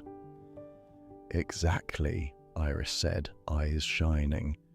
When people truly connect, their energies resonate. It's what creates feelings of profound understanding or the sense that you click with someone. Let's take a short rest and then we'll explore resonance. They sat under the cherry tree for a while, enjoying the stillness, sharing some bread and fruit Kai had carried in his satchel for breakfast. The conversation paused, and they simply were present together. No need for words, comfortable in the shared energy of the peaceful morning. After their quiet meal, as they prepared to head back down the hill, Kai gently touched the rough bark of the cherry tree in thanks. He felt his own presence blending with the tranquility around him. His mind was calm, his heart steady. As they walked back, he found himself contemplating resonance, eager to discover how it would further illuminate the connections between souls. Chapter 8: Resonance of Hearts. As the morning sun climbed toward midday, Iris and Kai returned to the cottage and settled in the shade of their front yard, where a great oak tree spread its branches. The earlier lessons on presence still hung in the air, filling Kai with a calm focus. After a refreshing drink of water, Iris excused herself briefly and returned with a small object cradled in her hands, a bronze singing bowl and a wooden mallet. She sat on the grass and beckoned Kai to sit opposite her.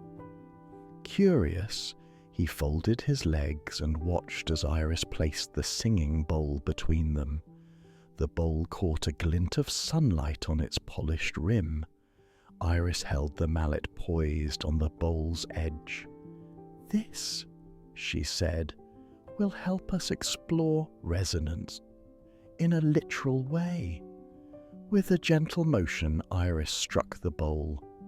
A clear, soothing tone rang out, humming in the air.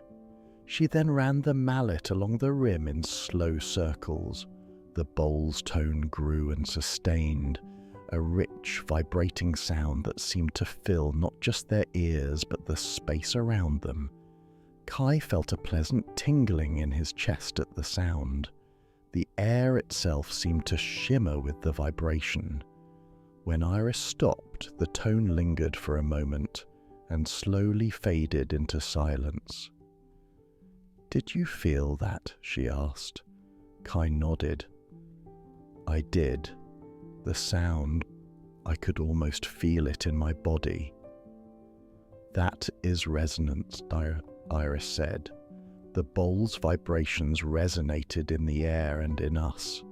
In a metaphorical sense, when we communicate authentically, something similar happens between people. We strike a chord in someone, and the feeling resonates inside them. She offered the mallet to Kai. "Your turn, give it a try." Kai took the mallet a bit hesitantly and tapped the bowl's side. A dull clink sounded. He hadn't struck it quite right. Iris encouraged him with a smile.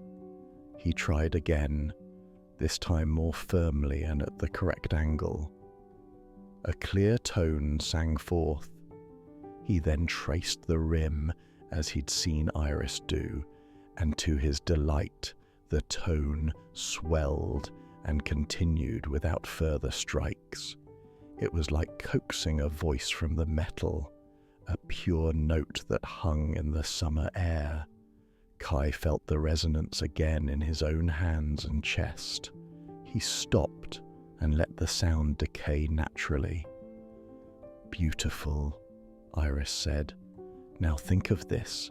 Each person is like a bowl with their own tone.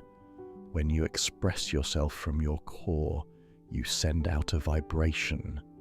If others are tuned to it or open to it, they will vibrate with the same tone.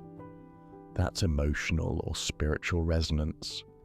It's what happens when a speaker moves an audience to tears, or when you laugh with a friend until you both can't breathe, or when you simply feel understood in someone's presence." Kai set the mallet down, considering her words. "So, resonance is like a shared vibration between people, a mutual feeling." "Yes," Iris said. "It's when communication goes beyond understanding and into shared experience. It often requires vulnerability and authenticity to initiate. For example, if you speak from the heart about something true and personal, and I'm listening with an open heart, I might feel what you feel. Your emotion resonates in me, and in that moment, we are connected on a profound level." Kai thought about times he'd been deeply moved by someone's story. Just last year, a colleague spoke about overcoming a hardship in a small group meeting. She was usually reserved, but that day her voice shook with raw emotion as she shared her story. Kai remembered how his own eyes had filled with tears while listening. Everyone in the room was silent and fully present with her, many visibly moved. He had felt a kinship with her struggle, even though his own experiences were different. He shared this memory with Iris.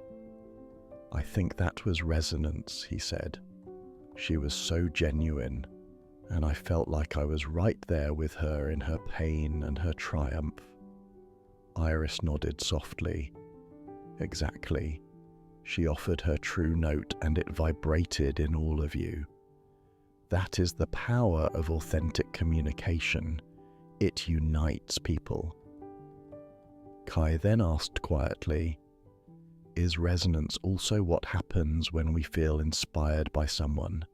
Like, say, hearing an impassioned speech that makes us want to take action, or being around someone very positive and then we feel uplifted?" "Yes," Iris said with a smile. "That's a form of resonance too. We often call it inspiration or charisma, but at its core it's because something in the person's energy resonates with something inside us, our values, our hopes, our fears, and it amplifies those feelings. The word resonate literally means to return to sound or sound together. In human terms, it's like our souls sounding together in harmony." They sat quietly for a moment, the imagery of that phrase settling in. The midday sun peeked through the oak leaves, stippling the ground with light. A distant church bell rang from the village, each peal echoing gently, another resonance rolling across the landscape. Iris picked up the singing bowl again and held it out to Kai. "Let's do one more thing. I want you to hum a note that feels natural to you, and I will hum too. We'll adjust until we find a harmony or unison that feels good. We're going to literally resonate our voices together." Kai chuckled nervously at the thought of humming together, but agreed. Iris began by humming a soft, steady tone. Kai joined, starting at a different pitch, then sliding up or down until suddenly a sweet harmony emerged. Their two notes formed a chord that vibrated warmly in the air. When they hit that harmony, Kai could feel a gentle buzzing resonance in his chest and throat, as if his body knew this was the spot of connection. Iris's eyes were closed and she smiled as they held the notes. After a few seconds, their breaths necessitated a pause. They ended the hum and sat in the lingering vibrations of their combined voices. Kai felt a serene happiness. "That felt really nice," he said. "Our voices together made something more than either alone." "Indeed," Iris said, opening her eyes. "That's a simple example of resonance creating something bigger, harmony. Likewise, when people connect deeply, their combined energy can create outcomes or feelings greater than each individually. Two minds truly in sync can solve problems better. Two hearts in resonance can bolster each other through anything." As Kai absorbed the significance of that, Iris gently put the singing bowl aside. She looked at Kai kindly. All these experiences, from reading a face, meeting eyes, standing tall, matching steps, tuning your voice, sharing energy, to resonating with another, they weave together to form authentic communication. But there is one thread that ties them all: your internal alignment. Without that, these would be techniques without soul. With it, they become a natural extension of who you are. Kai knew the time had come to look inward more deeply. His chest fluttered with both anticipation and a bit of anxiety. This was the core of it all, he realized. Aligning the inner self so that everything outward flows truthfully. Iris reached over and gently squeezed Kai's hand. Her touch was warm and grounding. "Shall we go inside and delve into this inner world?" she asked softly. It might be a conversation best had in comfort. Kai squeezed back gratefully. "Yes, I'm ready," he said, though his voice was a touch uneven.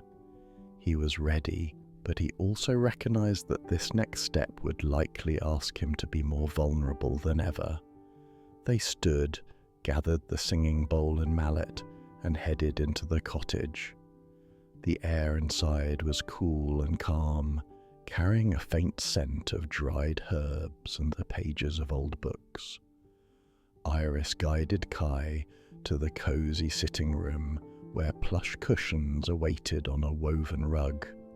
This would be the space for the next chapter of Kai's journey, one that ventured into the heart of authenticity itself. Chapter 9. Alignment Within. Inside the cottage's sitting room, a gentle stillness embraced Kai and Iris. The walls were lined with books and a few paintings of tranquil landscapes. A single candle was lit on the low table, even though it was day. Its flame danced subtly, adding a focal point to the cozy space. Kai sat cross-legged on a cushion, and Iris sat opposite him. The atmosphere was safe and intimate, like a warm cocoon shielding them from the outside world. Iris poured 2 cups of herbal tea from a clay pot that had been steeping. The scent of chamomile and mint wafted upward. She handed 1 cup to Kai. "Before we dive in, let's take a moment," she said softly. "Drink, breathe, settle your thoughts." Kai hadn't realized how fast his heart was beating until he took the cup from her. He closed his eyes for a moment and inhaled the tea's soothing aroma. As he sipped, the warmth spread through his chest, steadying him. He knew this conversation would be a turning point, and he wanted to be fully present for it. After a few quiet sips, Iris set her cup down and spoke in a gentle, guiding tone. "We've journeyed through many facets of communication. Now we turn to your inner world, the source from which all those facets spring. This is about internal alignment. Aligning your mind, heart, and spirit so that what you communicate outwardly is true to who you really are." Kai nodded, his cup still cradled in his hands. "I understand in theory," he said, "but how do I know if I'm aligned internally or not?" Iris gave him an encouraging look. "Often we can sense misalignment as a kind of inner conflict or discomfort. For example, have you ever said yes to something while internally you wanted to say no, or tried to appear happy when you were actually upset? That feeling of dissonance, that's internal misalignment. Part of you is at odds with another part." Kai exhaled slowly. "I've felt that many times," he admitted, "especially at work or with friends, even with family. I often go along with what others want or hide what I really feel, because I worry about disappointing them or being judged." Iris leaned forward slightly, her eyes warm with empathy. "When we do that too much, we end up living out of sync with ourselves. Over time, it can make our nonverbal signals confusing or muted because we're always holding back or putting on a show. People might then feel they can't read us, or they sense something's off without knowing why." Kai felt a pang of recognition. How many times had he smiled and nodded at a suggestion he didn't like, or pretended to be fine when he wasn't? He realized he'd become so used to wearing these social masks that he sometimes wasn't sure where the mask ended and his true self began. Iris's voice was gentle. Would you be willing to share something that you feel you've been holding back or hiding?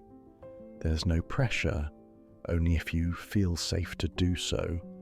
Sometimes speaking a truth out loud is the first step to real alignment. Kai looked into the candle flame, gathering courage. A knot seemed to tighten in his throat, but he knew this was a rare chance to confront it. I often feel like I'm not enough, he began quietly. Like whatever I do or say, it's never quite right. I try to be what I think others want, an agreeable colleague, an upbeat friend, because I'm afraid if I show how uncertain or anxious I really am, they won't respect me or want me around. His voice trembled despite his efforts to keep it steady. I've always been the quiet one, the one who blends into the background. In school, I was bullied a bit for being soft-spoken, so I learned to stay even more under the radar. At home, when I had problems, I rarely spoke up because my family had enough to worry about. I guess I learned to bottle things up and just go along, even when I disagreed or hurt inside. A tear slid down Kai's cheek, surprising him. He hadn't planned to get emotional so soon, but the words were unlocking feelings long suppressed. He swiped at the tear, a little embarrassed, but Iris reached out and laid a hand on his forearm reassuringly. "It's all right," she whispered. "Take your time."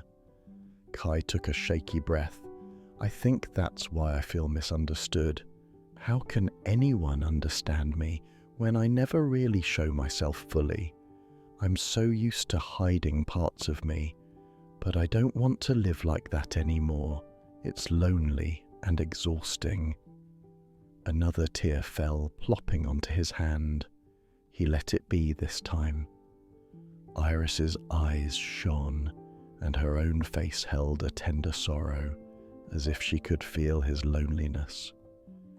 "Thank you for sharing that," she said. "It takes courage to speak such truths.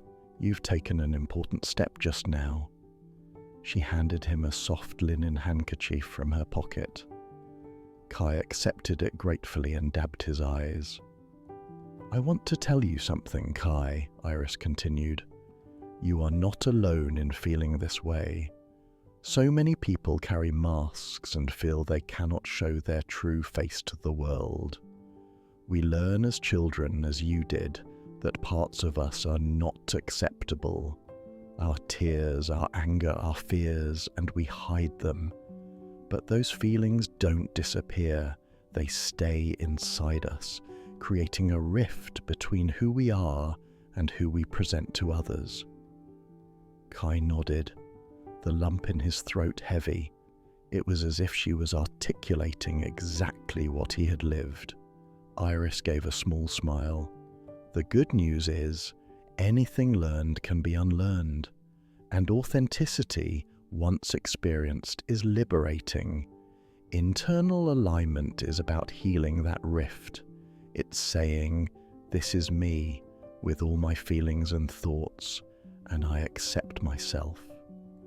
Only when you accept yourself can you allow others to truly see you." Kai stared into his tea, which had cooled, reflecting on her words.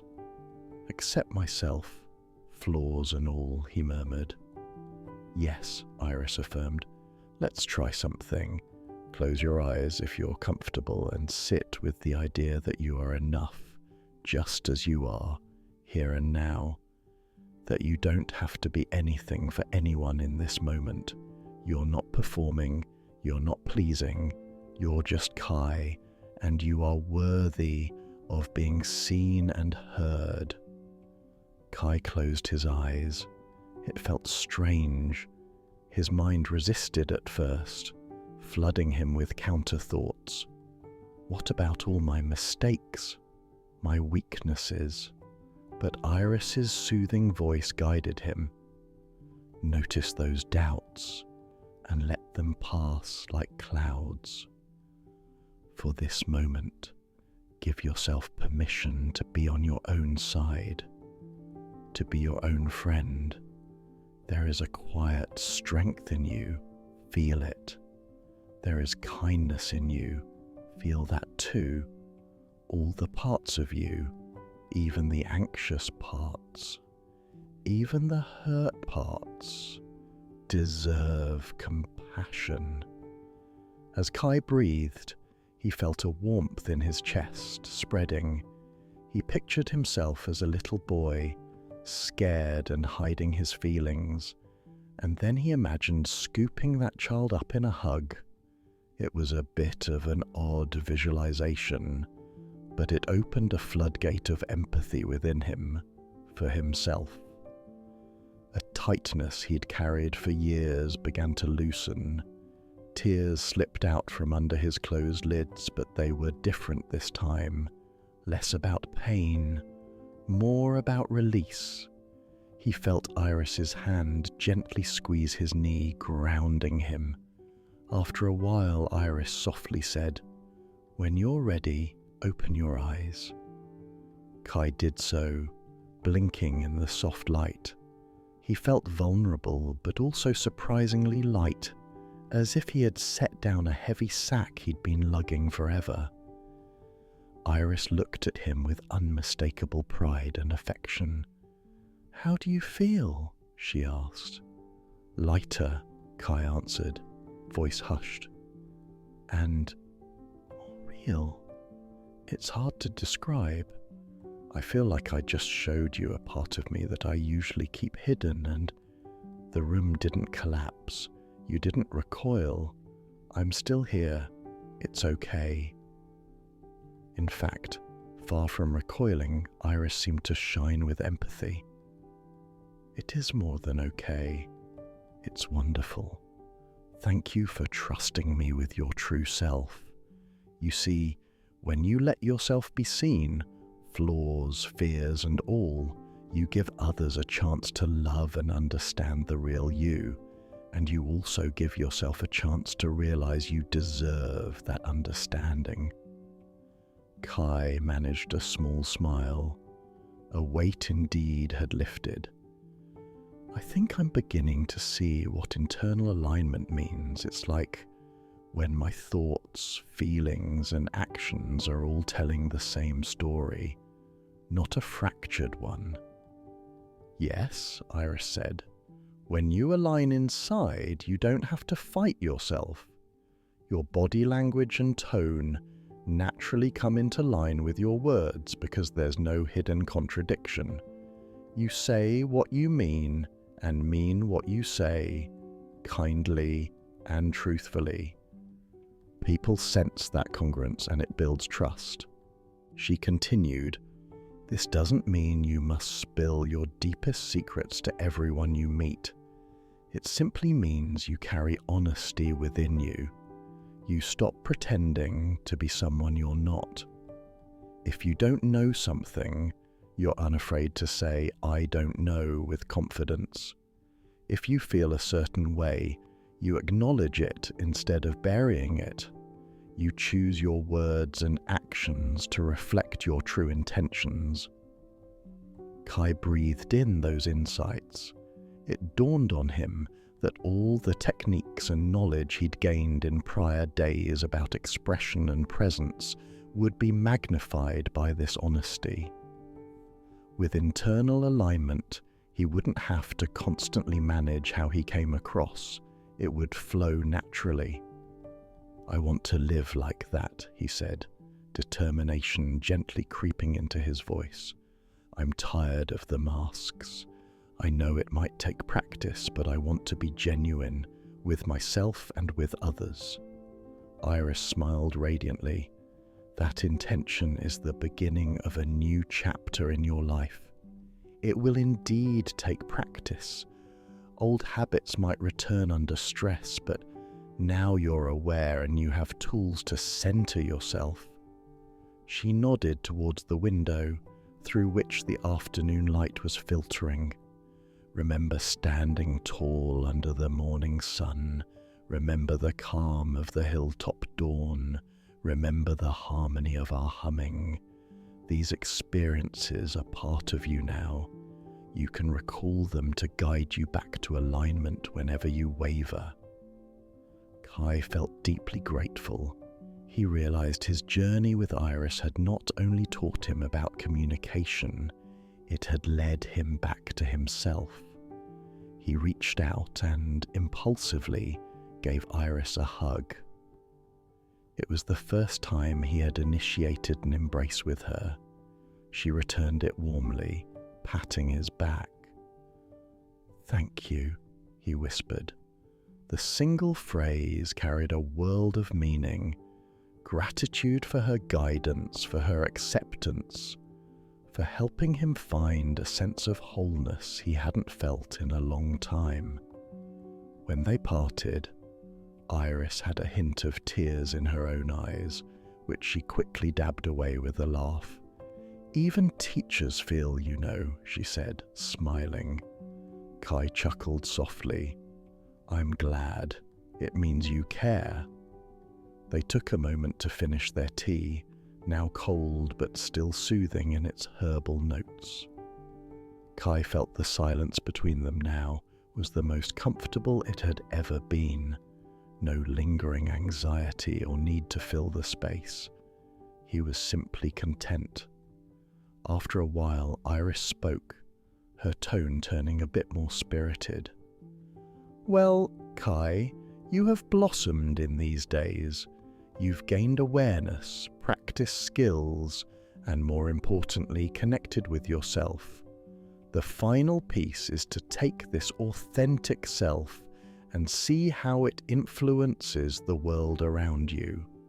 Authentic influence, if you will." Kai straightened, feeling a spark of excitement. This was, after all, the outcome he was hoping for when he first arrived. To be able to truly connect and positively influence others, not through tricks, but by being genuine. "How do we do that?" he asked. "Is there another lesson?" Iris stood up, stretched her arms and glanced toward the door. "Life will be the lesson. We'll have a chance to put everything into practice. In fact, I suspect an opportunity might present itself sooner than later." She gave a cryptic smile. Kai stood as well, intrigued by her foreshadowing words. Together they cleaned up the tea service and tidied the cushions. Kai felt a new steadiness in his posture and a calm joy in his heart. Whatever test or opportunity came next, he felt ready to meet it as himself, whole, present and aligned. She continued, "This doesn't mean you must spill your deepest secrets to everyone you meet. It simply means you carry honesty within you. You stop pretending to be someone you're not. If you don't know something, you're unafraid to say, 'I don't know,' with confidence. If you feel a certain way, you acknowledge it instead of burying it. You choose your words and actions to reflect your true intentions." Kai breathed in those insights. It dawned on him that all the techniques and knowledge he'd gained in prior days about expression and presence would be magnified by this honesty. With internal alignment, he wouldn't have to constantly manage how he came across. It would flow naturally. "I want to live like that," he said, determination gently creeping into his voice. "I'm tired of the masks. I know it might take practice, but I want to be genuine, with myself and with others." Iris smiled radiantly. "That intention is the beginning of a new chapter in your life. It will indeed take practice. Old habits might return under stress, but now you're aware and you have tools to center yourself." She nodded towards the window, through which the afternoon light was filtering. "Remember standing tall under the morning sun. Remember the calm of the hilltop dawn. Remember the harmony of our humming. These experiences are part of you now. You can recall them to guide you back to alignment whenever you waver." Kai felt deeply grateful. He realized his journey with Iris had not only taught him about communication, it had led him back to himself. He reached out and impulsively gave Iris a hug. It was the first time he had initiated an embrace with her. She returned it warmly, patting his back. "Thank you," he whispered. The single phrase carried a world of meaning. Gratitude for her guidance, for her acceptance, for helping him find a sense of wholeness he hadn't felt in a long time. When they parted, Iris had a hint of tears in her own eyes, which she quickly dabbed away with a laugh. "Even teachers feel, you know," she said, smiling. Kai chuckled softly. "I'm glad. It means you care." They took a moment to finish their tea, now cold but still soothing in its herbal notes. Kai felt the silence between them now was the most comfortable it had ever been. No lingering anxiety or need to fill the space. He was simply content.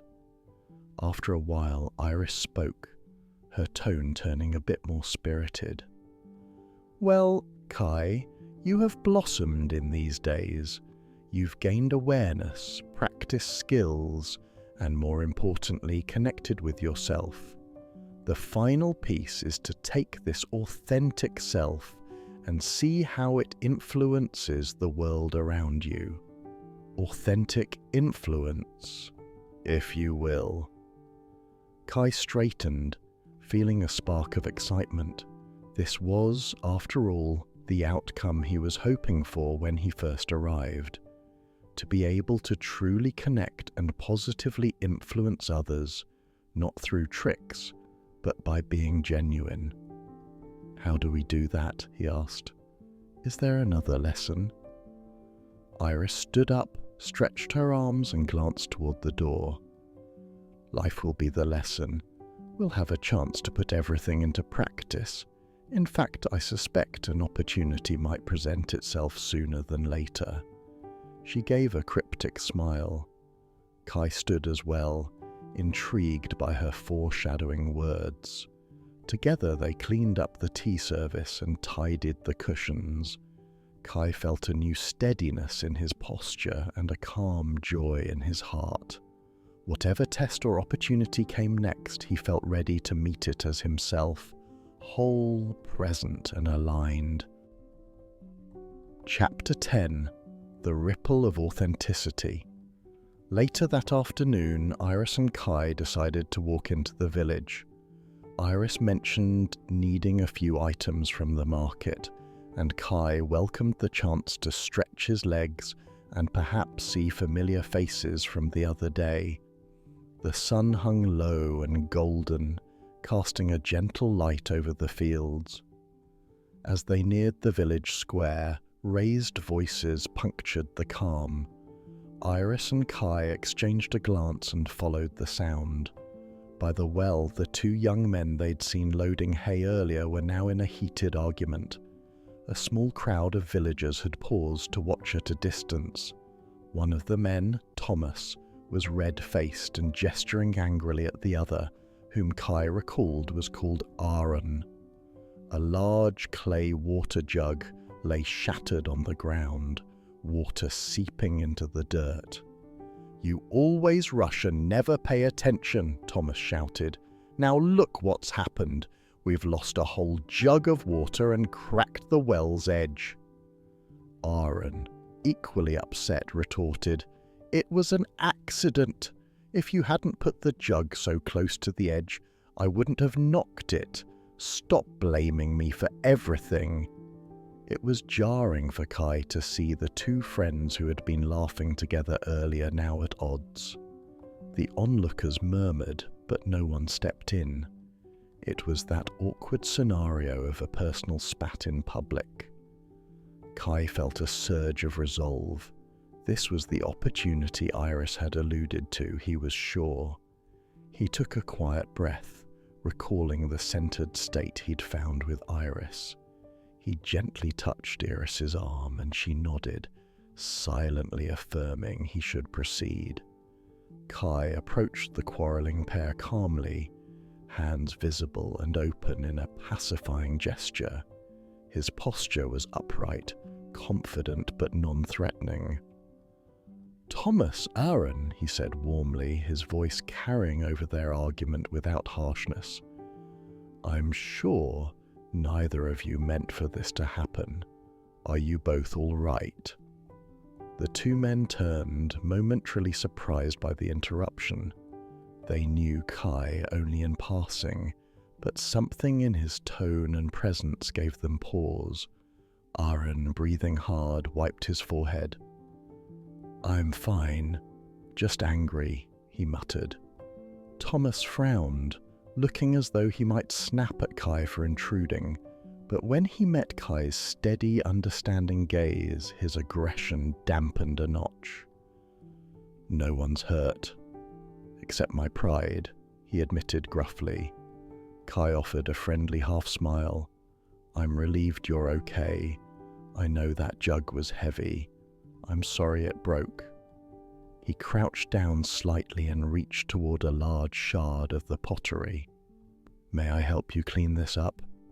His question hung kindly. Both men blinked, the simple act of asking permission and offering help diffusing some of the tension. Sure," Thomas said, his tone softer. Kai picked up pieces of the broken jug carefully. A couple of other villagers, seeing Kai's lead, stepped forward to help as well. Aaron righted the spilled bucket on the well and sighed, his anger cooling into regret. As they gathered the pieces, Kai gently opened the conversation. "It's frustrating to lose something valuable like water after a long day's work," he said, addressing both men, his voice empathetic. "I can understand why you're upset." Thomas ran a hand through his hair and looked at Aaron. "Yeah, I shouldn't have yelled. We needed that water for the animals, and now it's wasted." Aaron shook his head, picking up the last chunk of pottery. "I'm sorry, Thomas. I was careless backing up with the cart. I didn't see the jug." Kai straightened up, holding the collected shards. "Accidents happen," he said. "Maybe together we can figure out a way to make up for the lost water. I can help draw a new bucket from the well, or perhaps some of this crowd might lend a hand with their own water stores." He glanced around at the villagers who had gathered. Several nodded. The old woman who had been drawing water earlier lifted her own full bucket. "You can take mine. I was just going to water my garden, which can wait," she offered kindly. Thomas stepped forward, clearly moved by the support. "Thank you, Marta," he said to her, then turned to Aaron, his face now remorseful. "And I'm sorry too, I overreacted." Aaron gave a small smile, relief in his eyes. "We'll fix the well's edge together, and I'll fetch another jug from home. No harm done." The tension between the friends dissolved as they patted each other on the shoulder. What moments ago was a brewing fight had transformed into cooperation. The small crowd, satisfied that peace was restored, began to disperse. A couple of them clapped Kai on the back as they left, thanking him for stepping in. Iris watched from a short distance, a proud smile on her face. Kai caught her eye, and she gave a subtle nod of approval, but let him finish the interaction on his own. Kai helped Thomas and Aaron dispose of the broken pottery in a refuse bin. "You handled that really well," Aaron said to Kai, a bit in awe. "Usually when Thomas and I fight, we stay mad for hours. You got us to actually listen." Thomas agreed, scratching his chin. "Yeah, you kind of calmed things down just by the way you talked. You weren't taking sides, just trying to help. I appreciate that." Kai felt a warm glow at their words. He realized he hadn't done anything extraordinary. He had simply applied the empathy and presence he'd been cultivating. He had been genuine in wanting to help, not to judge, and they sensed it. "I'm happy I could help," Kai said sincerely. "I know what it's like when emotions run high. Sometimes it just takes a calm friend to help everyone take a breath."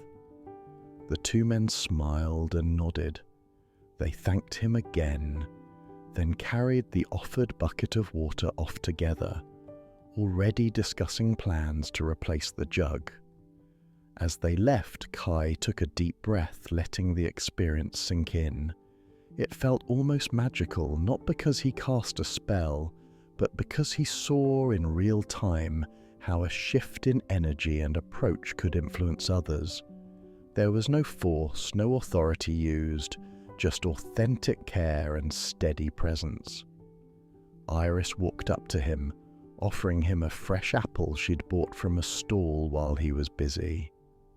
"For the hero," she teased gently. Kai laughed softly, accepting the apple.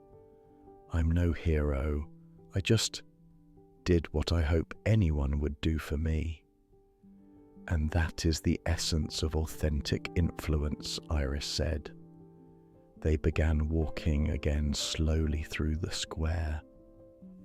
It's not about controlling others or always knowing best. It's about leading with empathy, setting a tone of understanding, and others naturally gravitate towards that. You created a safe space for them to resolve their issue, and they responded. Kai took a bite of the apple, the crisp sweetness a refreshing reward. "It felt natural," he mused. "I wasn't really thinking about using any skill. I just listened and tried to help." "Exactly," Iris said. "Because these abilities are part of you now, not tricks in a bag. You were simply being yourself, your best self in that moment, and that's why it worked. People feel the authenticity."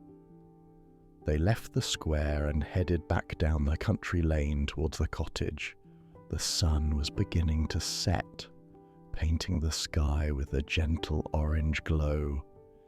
It struck Kai that not so many days ago he had been arriving here full of uncertainty.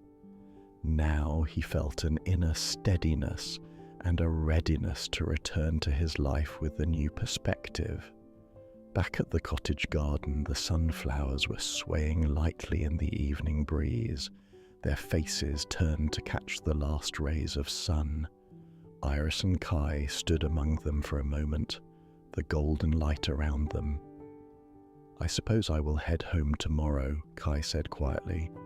"I feel like a different person in the best way, but also more myself than ever. It's strange." Iris turned to him, her face serene and joyful. "You have grown beautifully, Kai. Remember, the journey doesn't end here. This is a new beginning. You will continue to learn from every interaction, every challenge. Stay present, stay true to yourself, and you will do wonderfully." Kai felt emotion well up, gratitude, affection, a touch of sadness at parting. "I will miss our talks, Iris. You've been a true mentor and friend to me." "And you to me," Iris replied with a gentle smile. "Guiding you has reaffirmed my own purpose. I'm so proud of you." She reached into the pocket of her apron and pulled out a small gift, pressing it into Kai's palm. Kai opened his hand to find a few sunflower seeds. He looked at Iris, curious. "Plant these at your home," she said. "Let them remind you to always turn toward the light of your truth, as the sunflowers turn toward the sun. Let them remind you of this time and of the growth you've cultivated." Kai closed his fingers around the seeds, touched.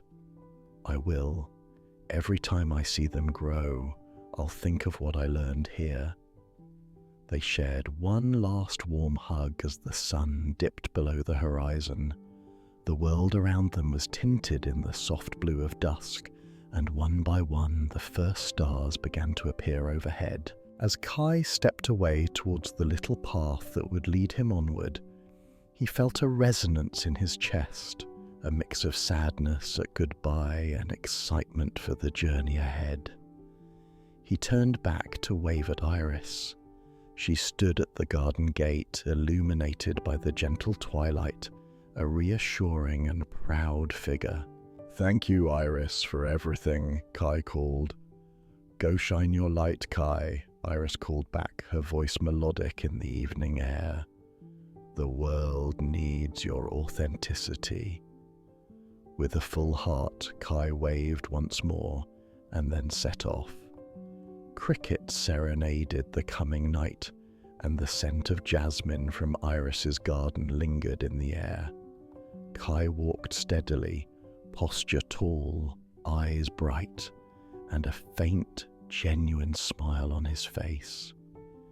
He felt the quiet power of his own presence and the harmony of his aligned inner voice. In the silent language of his heart, he carried a new confidence, a promise that from that day on, he would communicate not just with words, but with his whole being.